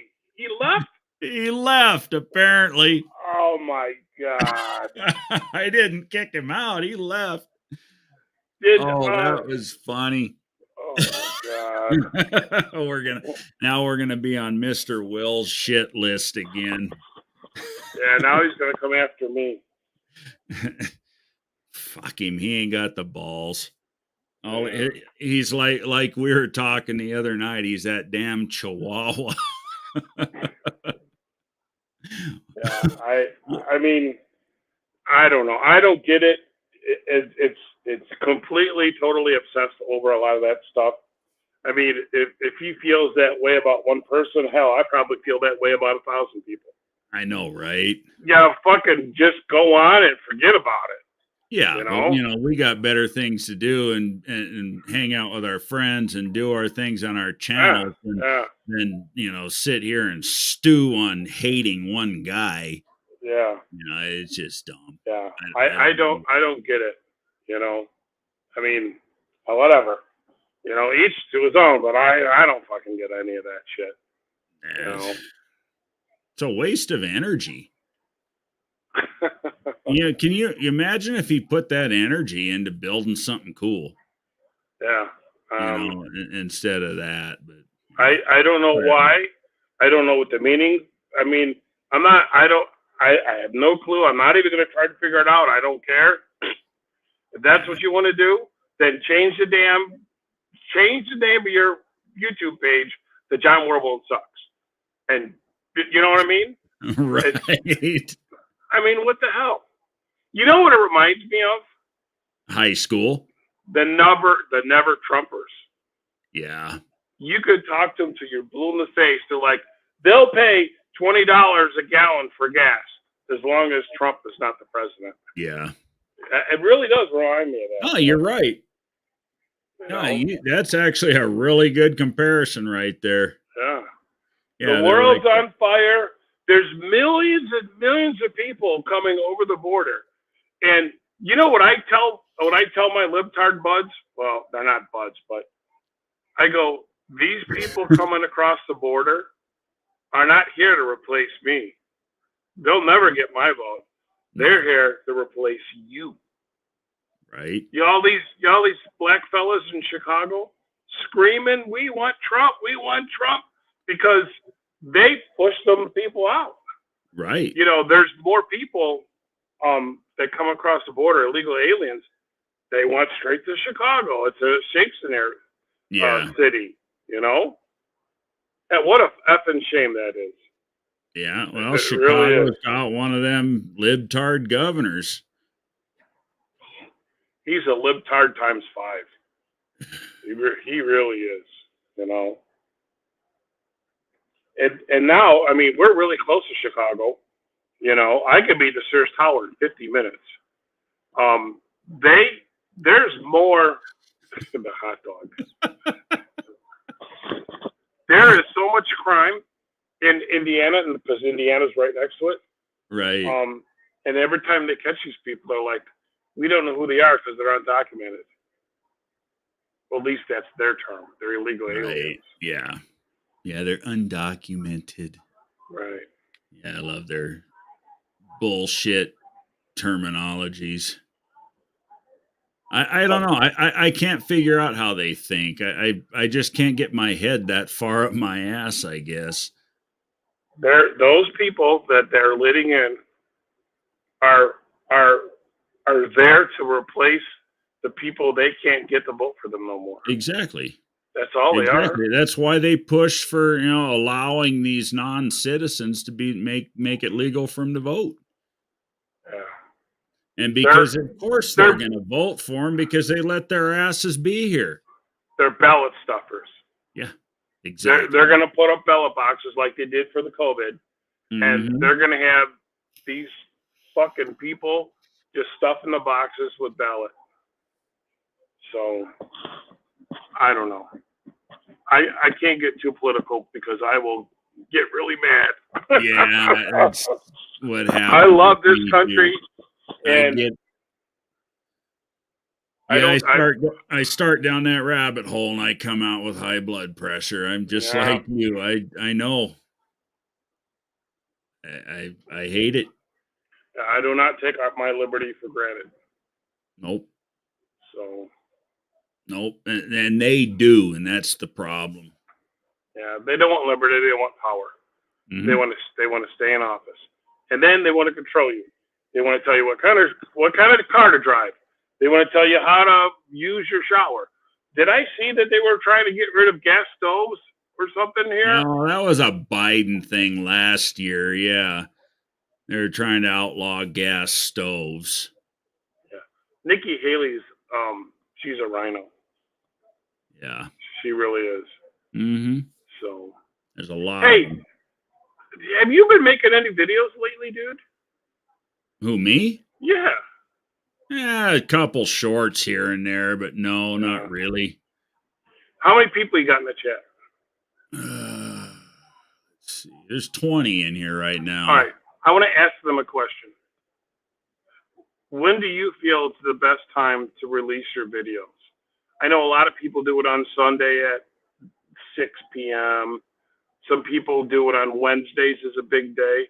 See what your guests say. When is a good time to release a video? Because I think that plays kind of a big part of how many hits you get. It does. When You know? I was being consistent about releasing videos, I would set them to go. I would preset them to go at 4 a.m. Really? Didn't matter what day. And I'll tell you my thought process behind that. When it's 4 a.m. here, what time is it at your house? It is, if it's 4 there, it's 6. 6. What time is it at Wilburn's house? 7. 2 more or 1 more hour. 1 more. So 7. 7. So that's why I do it. That was my thought process behind it, was for you guys on the other side of the country, get it when you're drinking your morning coffee, doing your whatever, because that's when I do my YouTube watching, is in the morning before I go out to the shop or sit down to do graphic work or go do whatever it is I'm going to do that day. I sit down, I drink my coffee, and I watch whatever YouTube videos I'm going to watch. And that works for me. And sometimes I'll watch them in the evening too. But most of the time, I watch them in the morning. So if I set the thing to go at 7 o'clock in the morning, my time, you fuckers are already all at work and you ain't watching video, ain't watching YouTube. And if you watch it at all, you're going to watch it that night. Right. But if your phone's anything like my phone, if I leave the thing set for 3 or 4 hours in the notification bar, it disappears. So if I see a video I know I want to watch and it comes up in the notification bar, I hit right there, watch later, or it'll go away and then I'll forget about it. You know, I stayed late at the shop and I made this week's video. And I had it all ready to go, and it's all edited. I uploaded to YouTube, and I was just about to hit click, and I go, oh, wait a minute. I didn't want to stop. I have that etiquette like you do at drag racing. Mm-hmm. You don't want to double stage on someone, and you kind of don't want to post a video on someone's live. Oh, so gotcha. John was going to be on like in 5 minutes. I'm like, Then Tony's going to be on. I go, I'll wait till tomorrow morning. It's no big deal. Yeah. But I'm just curious when you got what your audience said or what most people do. But what you got is a good idea. That's what I did. And when I start doing videos again regular, that's what I will do. Shorts, I never really gave a shit about. I'd get the idea for a short, I'd shoot the short and let her eat. I got you. But for the long format videos, it's always, 4 a.m. my time. Shorts are for people that scroll. Yeah. This time of year, I would do it at 5 a.m. because I don't change. You guys do. See, that's why my lives are at 8 o'clock now, but you guys don't notice it because you change time. Right. See, I first realized that when I had right after the daylight savings time changed, I had my live set to go because I always set mine up. I'll set up next week's after I shut this one down tonight. I'll set it up and it's all ready to go for next week when I go to turn it on. But I done that and I went to fire up my live and well shit, Wilburn's still on. What's he staying on late? And then I look back and I see he only been on for an hour and then the light bulb came on. Well, them suckers, they changed time. So I just switched and so now this time of year it's 8:00 my time they start rather than 7. And the rest of the world, they don't know any better because their time moved. Right. So for you guys that watch it, it's still the same time. Yeah, that screwball daylight savings time. I wish they just get away with it. It's a pain in the butt. I was at Indianapolis racing at 9:30 at night, and the sun was just now starting to go down. Right. I had never seen that before in my life. I'm like, it's only about 8:00. The sun's still up, and I look, and it's 9:30. Right. And it's because it's so far up north. Oh man, it was so cool. Yeah. It really was. Yeah, I remember it was like that in Wisconsin too. It would stay light real late. And it's just how they have their time set. Yeah. It ain't because you're in a certain part of the country. I mean, it'd be different if you're in Alaska and the sun's out more than it is away. But, right. It's how they got the time set. Because Indiana is on a different time than Illinois as far as Chicago is concerned. Oh, is it? Yeah, there's only 3 counties here. And that's why I say I'm on Chicago time. Because the whole state of Indiana is on Eastern. Oh, but where you're at, you're on Chicago time, which is standard or Central. Gotcha. Yeah. It's just where it lands, I guess. That's freaking stupid. I don't know why they did that.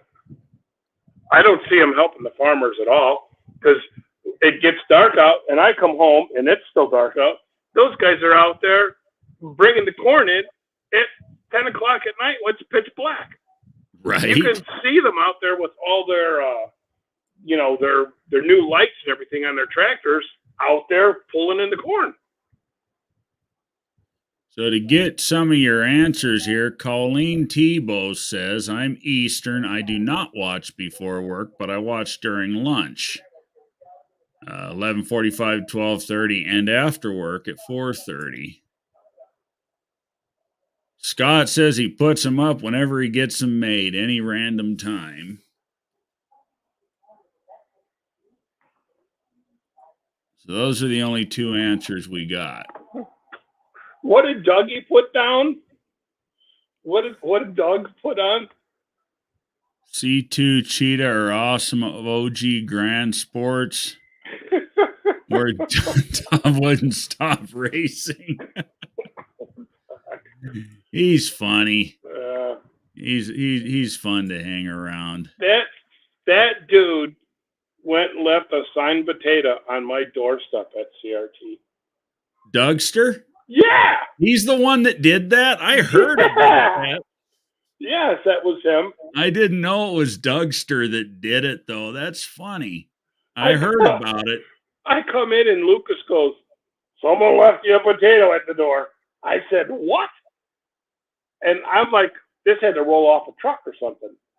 And then I remembered, the potatoes that's always going around. Unfinished Project puts a potato in everything. And see, I always thought Unfinished Project was behind that. I didn't realize it was Dougster.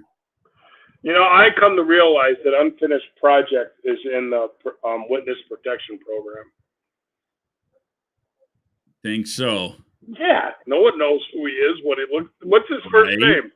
Do you know his first name? Nobody knows. I don't know what he looks. I don't even know where the hell he lives. I don't even know what kind of cars he likes. Right. And if you watch his videos, you're like scratching your head. You're like, what the hell is going on here? Right. So he's in the Witness Protection Program.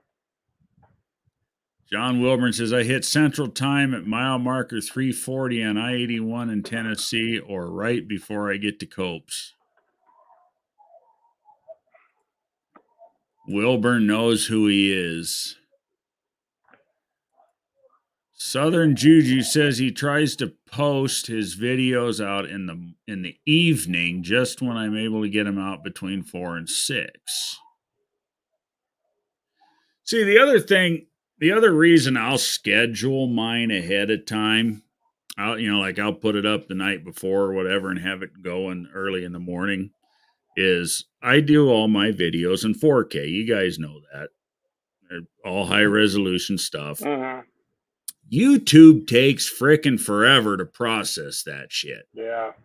If I upload a video, and God forbid it's a 20 or 30 minute long video in 4K, it'll take as much as 7 or 8 hours. Oh my God. I've got good internet. It goes to YouTube fast. I mean, I can put a 30-minute 4K video up to YouTube in 4 minutes is all it takes me to upload it. But for 7 or 8 hours, YouTube will play that video in frickin' 360p. And while they're processing it, all the power that Google should have and everything. And I mean, I can render that 4K video at 30 seconds to the minute.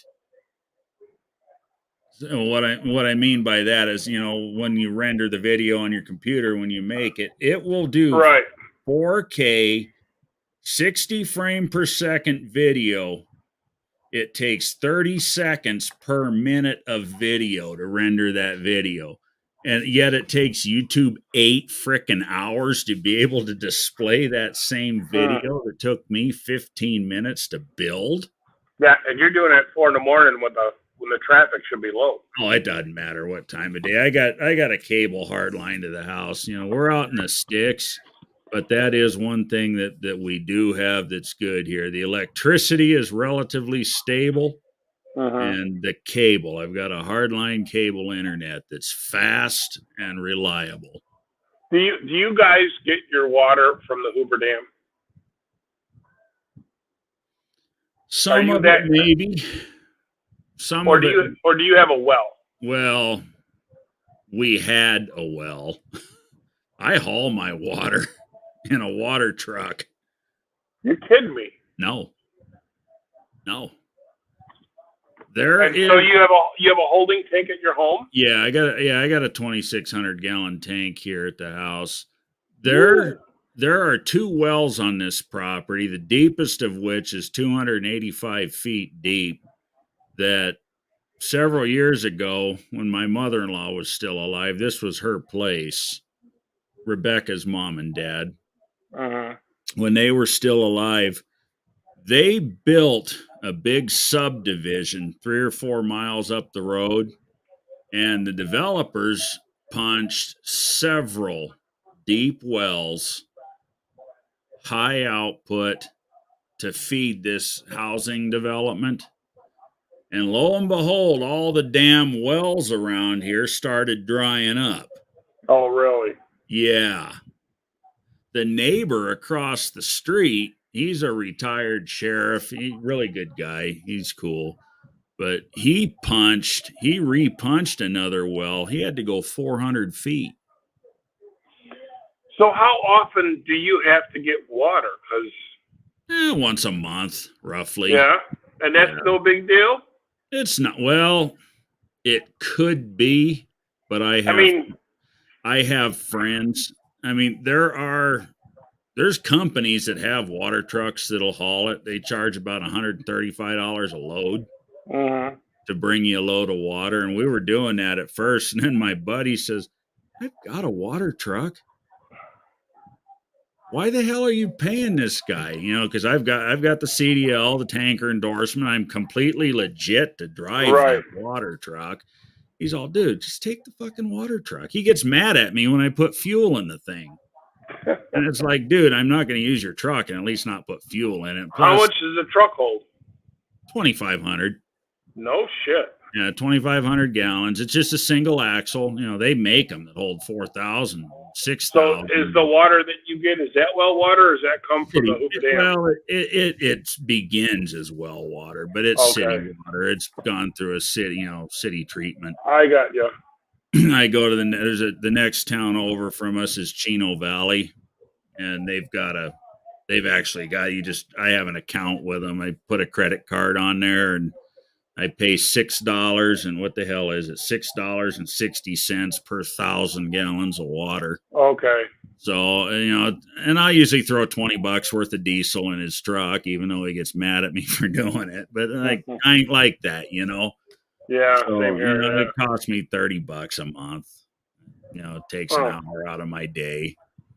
And, I work on all of he's got a bunch of excavators and everything. And I go pretty easy on him when that water truck needs work done.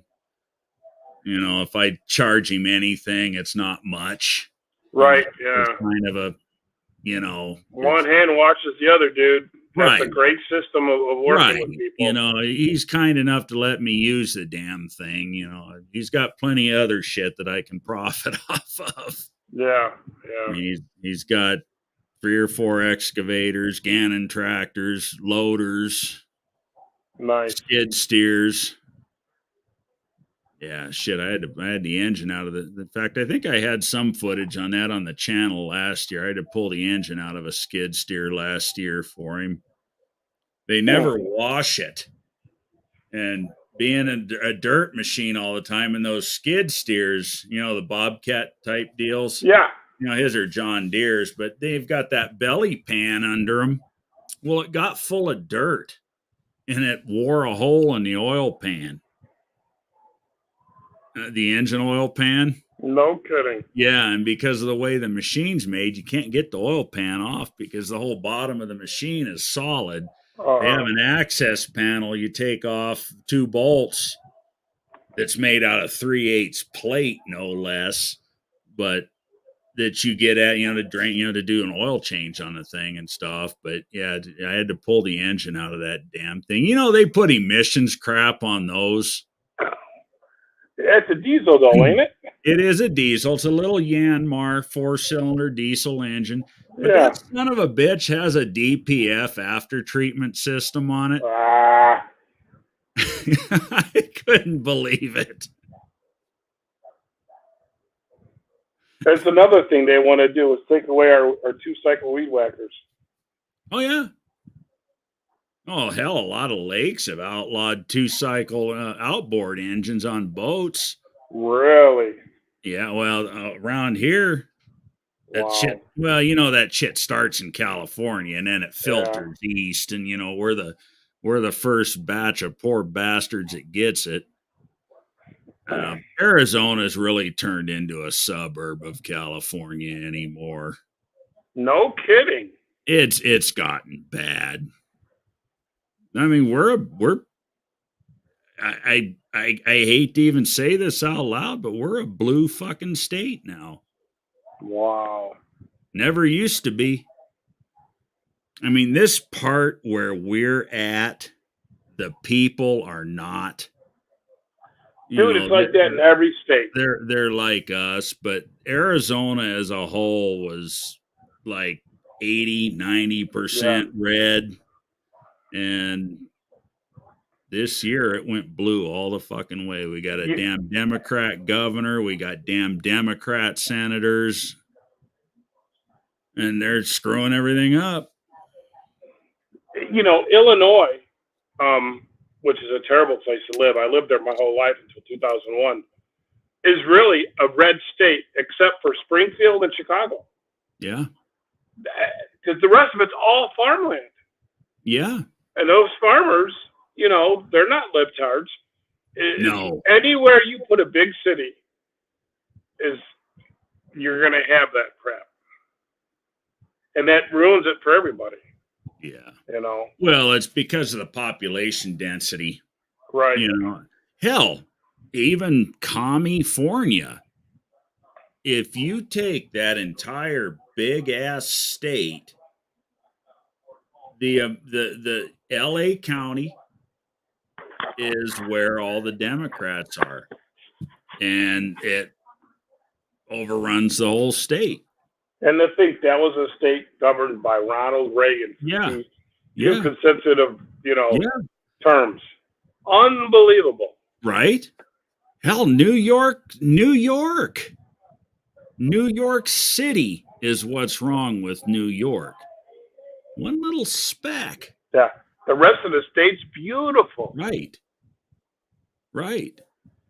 Yeah. No, so I get exactly what you're talking about. The Illinois, and every state has them, and unfortunately, our problem here is Phoenix and Tucson.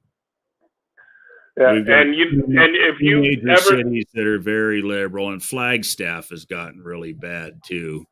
If you think what city has gone from blue to red, it doesn't happen. So little by little, as we got to live long enough, they're doing it. They're taking over little by little. Especially now, the border's wide open. They're giving these illegal aliens here's a debit card, here's a telephone, here's free health care. Right. They don't take care of our vets that good. And they'll soon find out. Maybe it'll be in our lifetimes, maybe it won't, but they'll soon find out that this shit ain't gonna work.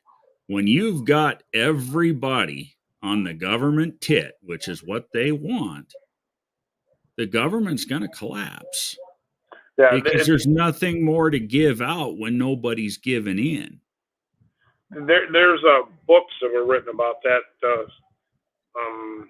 I can't remember the name of it. It was a strategy. The Cloward and Piven strategy is where you overwhelm the system to the point where it collapses, right? And then you have a short period of anarchy where everybody's fighting for food, or it's like the Road Warriors, right? And then the government comes in with the full-blown communism, and people will accept that just to stop the killing, the fighting, and a civil war. Yep.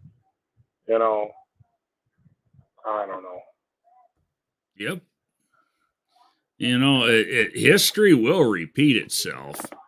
It's not all that different than what Adolf Hitler did in Austria.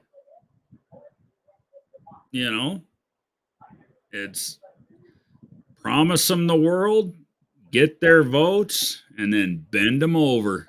Yeah. No, it's a shame.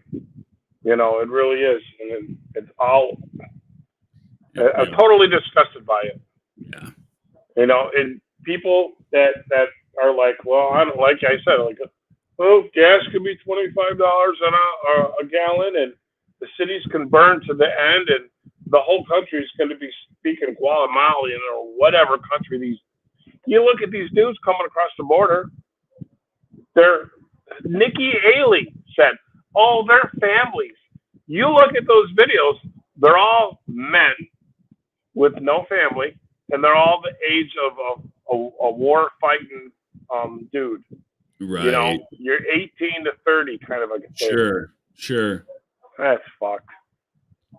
Totally. Don't get me going on that. And I hate to sound cold and callous, but I don't give a shit if it's a family or if it ain't a family. You either come over here and earn your fucking keep, or you don't come over here. That's right. Take your family where you came from and raise it. Yeah. Just like every one of us have done. When we don't have one disabled veteran in the fucking streets, and there's money left, and you want to help somebody, okay, I can get on board with that. But when you leave the people that fought for the very fabric of this fucking country starving to death and freezing to death under a goddamn bridge somewhere while you're catering to these illegal motherfuckers, that's where I get. See, my blood pressure's going up here. Yeah, but that's where I have the problem, When a vet goes to the VA, it's a freaking nightmare. Sure. But an illegal alien can walk into any hospital in the country and get carte blanche, Yeah. and Yep. they get Yep. treated And like me and you like pay the King of fucking George. bill. Yep. Yeah, it's there's so many things that are not right, you know. Yeah. And then Well, you got this asshole Biden, pointing his finger at all of us deplorables to pay your fair share. And they find out his own son hasn't paid taxes in years and owes right. the IRS millions and millions of dollars. None of them fuckers pay any taxes. No. You know it, I know it, and everybody in this chat knows it. I don't know if you were aware that there was no income tax in this country until 1913. I was aware, and I'm also aware that the law has never been removed from the books. That income taxes are still optional. Well, as here's far the as I deal. know, that law is still on the books. I mean, don't get me wrong, I pay my friggin' taxes, but just because, first off, if you ever read the book, which is very hard to get, The Law That Never Was, it was about a guy in Southtown, Illinois that used to spend his whole life working for the IRS. He, at the time when they ratified the Constitution in 1913 to institute the income tax, this guy went to every state house, and at the time there was only 48 states that voted for it, and he could not find paperwork on none of the states that said yes. Really? So in order to change the Constitution, you got a ratification. The states have to vote Right. on it and all that other stuff, and it was never done. And it's a book, and it's called The Law That Never Was. So even if it was, I'd love to read that book.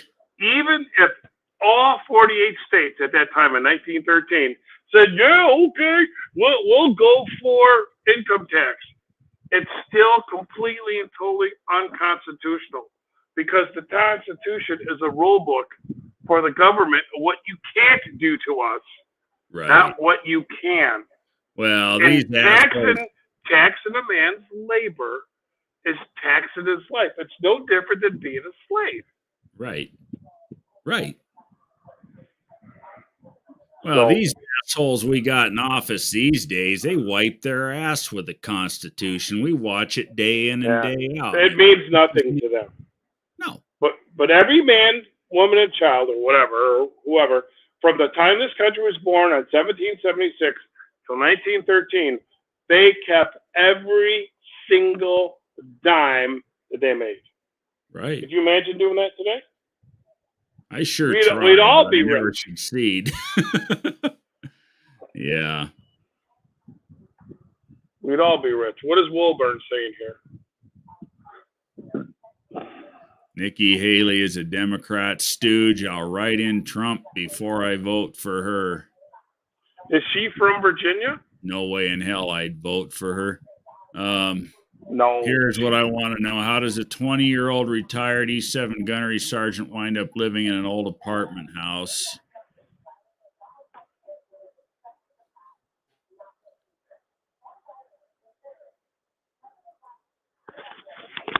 Stop. I have something to say about the homeless vets begging for money. The ones here in South Carolina are homeless because they were dishonestly discharged. I have actually looked into that. Sad, yes. Dishonestly or dishonorably? He doesn't. Yeah, that's right, John. Something to say about the homeless vets begging for money. I didn't say anything about homeless vets begging for money. I said seeing them in the streets pisses me off because they've earned better than that. Yeah. I don't care. Now, dishonorably discharged, that's another story. That's a whole other story. My daughter years ago, before she met the man she's married to now, had this boyfriend, and we hated that son of a bitch. And I found out he was dishonorably discharged from the Marines for selling fucking dope on base. And, and then, we didn't like the sumbitch anyway. And then to find that out about him, yeah, he's a piece of shit. He made his bed, he can go lay in it. But no, I'm talking about actual veterans that fought for this country. Yeah. Not douchebags like this idiot, Have a great evening, friends. Time to vacuum the classrooms and can't hear the chat. I will listen to the rest later. Right on, Scott. Thanks for hanging out, man. We'll catch you later. Okay, yeah, that's what she meant. Dishonorably. Yeah, fuck them. You got to be a real fuck up to get kicked out of the military. Yeah. Yeah, those aren't the people I'm talking about. I'm talking about honorable men and women that fought for the fabric of this country. Ones that were blowed to pieces in fucking Vietnam and shit like that, and yeah. Like you said, John, you go to the VA, it's a damn joke. Yep. That's the shit that's not right. Sad state our country's in. There's no doubt about that. It really is. But yeah, I do understand what she's saying. There's, that's almost in the stolen valor category. A dishonorable discharge out there begging. A dishonorable discharge, you're not a vet anymore.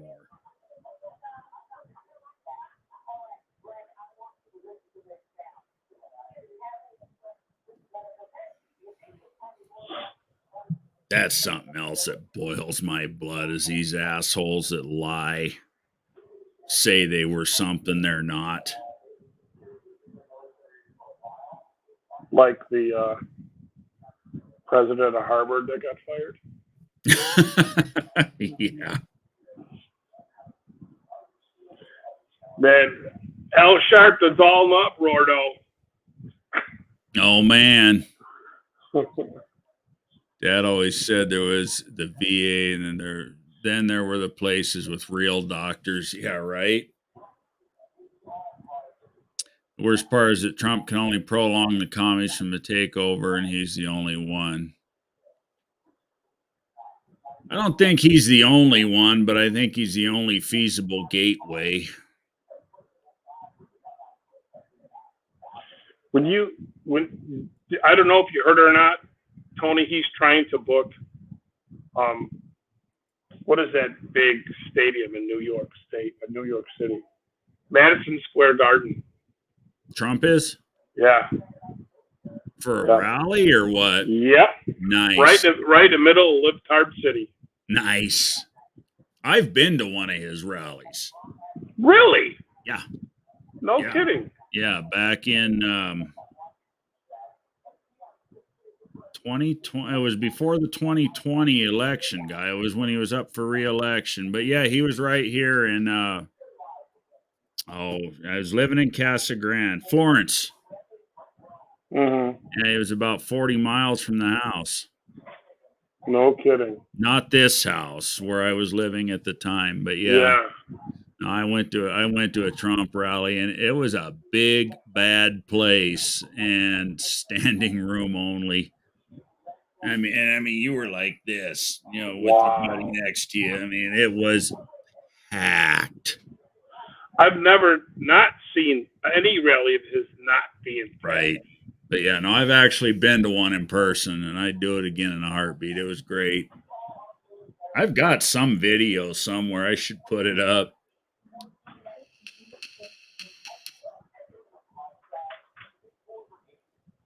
Colleen's out. She's going to bed. Wilburn. Al Sharpton can get a rusty barbed wire enema.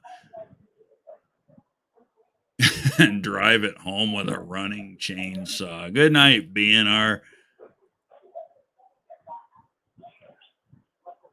Trump is like God and Democrats are evil. Well, there's no man on earth that's like God, but Yeah, that's true.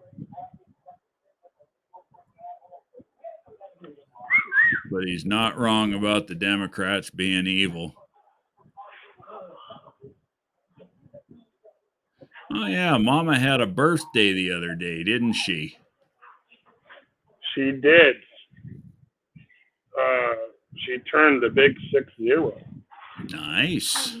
That's right. I married a cougar before it was popular.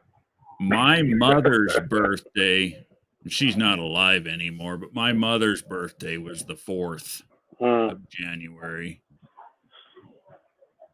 Yeah, we're going out for dinner this Saturday. I Nice. have to go to Cracker Barrel. She's making me go to Cracker Barrel.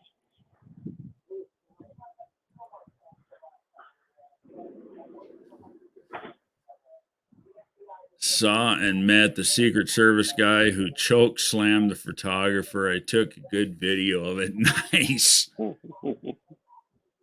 Oh, there's the first part. He went to a Trump rally in Radford, Virginia.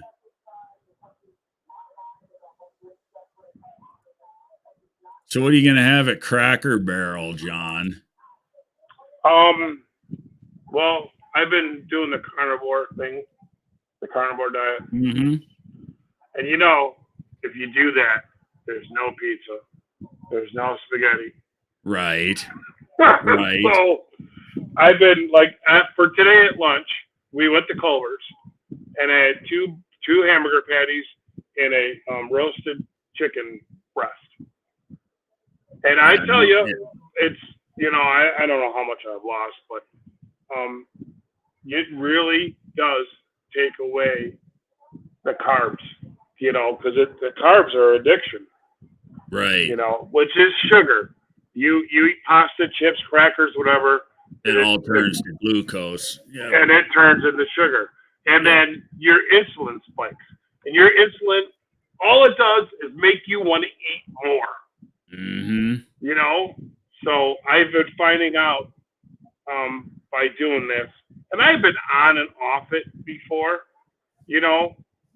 And I just have to, now that I got this stupid AFib, I am on a mission to fucking drop some fucking weight so I look like a normal human being. You know, I'm really trying. So what am I gonna have there? I don't know. Anything that doesn't have carbs. Good luck. I'm hoping something. You gotta have some kind of burger, steak, chicken. I think fish. You can get a steak at Cracker Barrel. I haven't been to Cracker Barrel in a while. Yeah, I know. I have a hard time. I try not to eat carbs, but I eat a lot less of it than I used to. But hell, the real trick is getting your body actually into the, what do they call it, ketosis? Yeah. When it starts burning fat instead of carbs. Right. But you gotta eat like 0 fucking carbs. Just about. You know, you're only allowed a certain percentage. And if you go almost 2 weeks with no sugar or carbs, and when I mean sugar, like candy and donuts, and then carbs, which to me is Italian food, which is my favorite in the world. Right. Breads and pastas and that Chicago style pizza. It gets easier, you know, but like we went and got hot dogs at Bozo's. I got 2 hot dogs with chili and cheese on it with no buns in a little container. And I ate it with a fork. Yeah. So, I mean, it sucks, but it's something I got to do. I want to do. I want to be somewhat, you know, healthier. Right. Well, you're changing to eating to survive instead of eating because you like it. Well, I gave up everything else. You know, I don't drink. I don't, I quit smoking, I quit drinking. So, and I'm coming to learn at watching videos that the sugar also spikes endorphin. I think that's a feel good thing in your brain or something. Mm-hmm. It also is Yeah. another hormone. And sometimes if you feel bad or you're, maybe a little depressed, eating makes you feel better short term. Right. And I just got a thing that my phone's gonna die here. I got 4% left. Well, you ain't got very So long then. not only that, it's 11:17 and it's about 40 minutes past my bedtime. Yeah, we're 20 minutes past the 2 hour mark. I'm glad you got to hang out this time. Yeah, well, I thank You you for came letting in me right in. at the end last week, and we Yeah, it's had to always a go. good chat with you, and thank you for letting me come in and to your little thingy here, Yeah, we had a good time. and spout my bullshit about being conservative and Mopar guy and all that other crap. Well, we're cut from the same cloth, man, so you're at the right place. All right, well, thank you again, Tony. I'll see you shortly. Oh, yeah, I'll be around. See you later, Wilburn. Have a good one. Good night, John. All right, good night.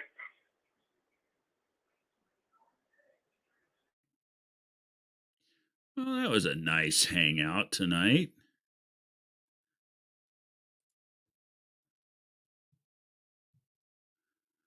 John Wilburn says the Secret Service guy liked that I had 2 empty holsters. He overruled his officer on letting me in, right? Make America great again. Couldn't agree more, Dan. Hell yeah, John, it's extremely difficult at night.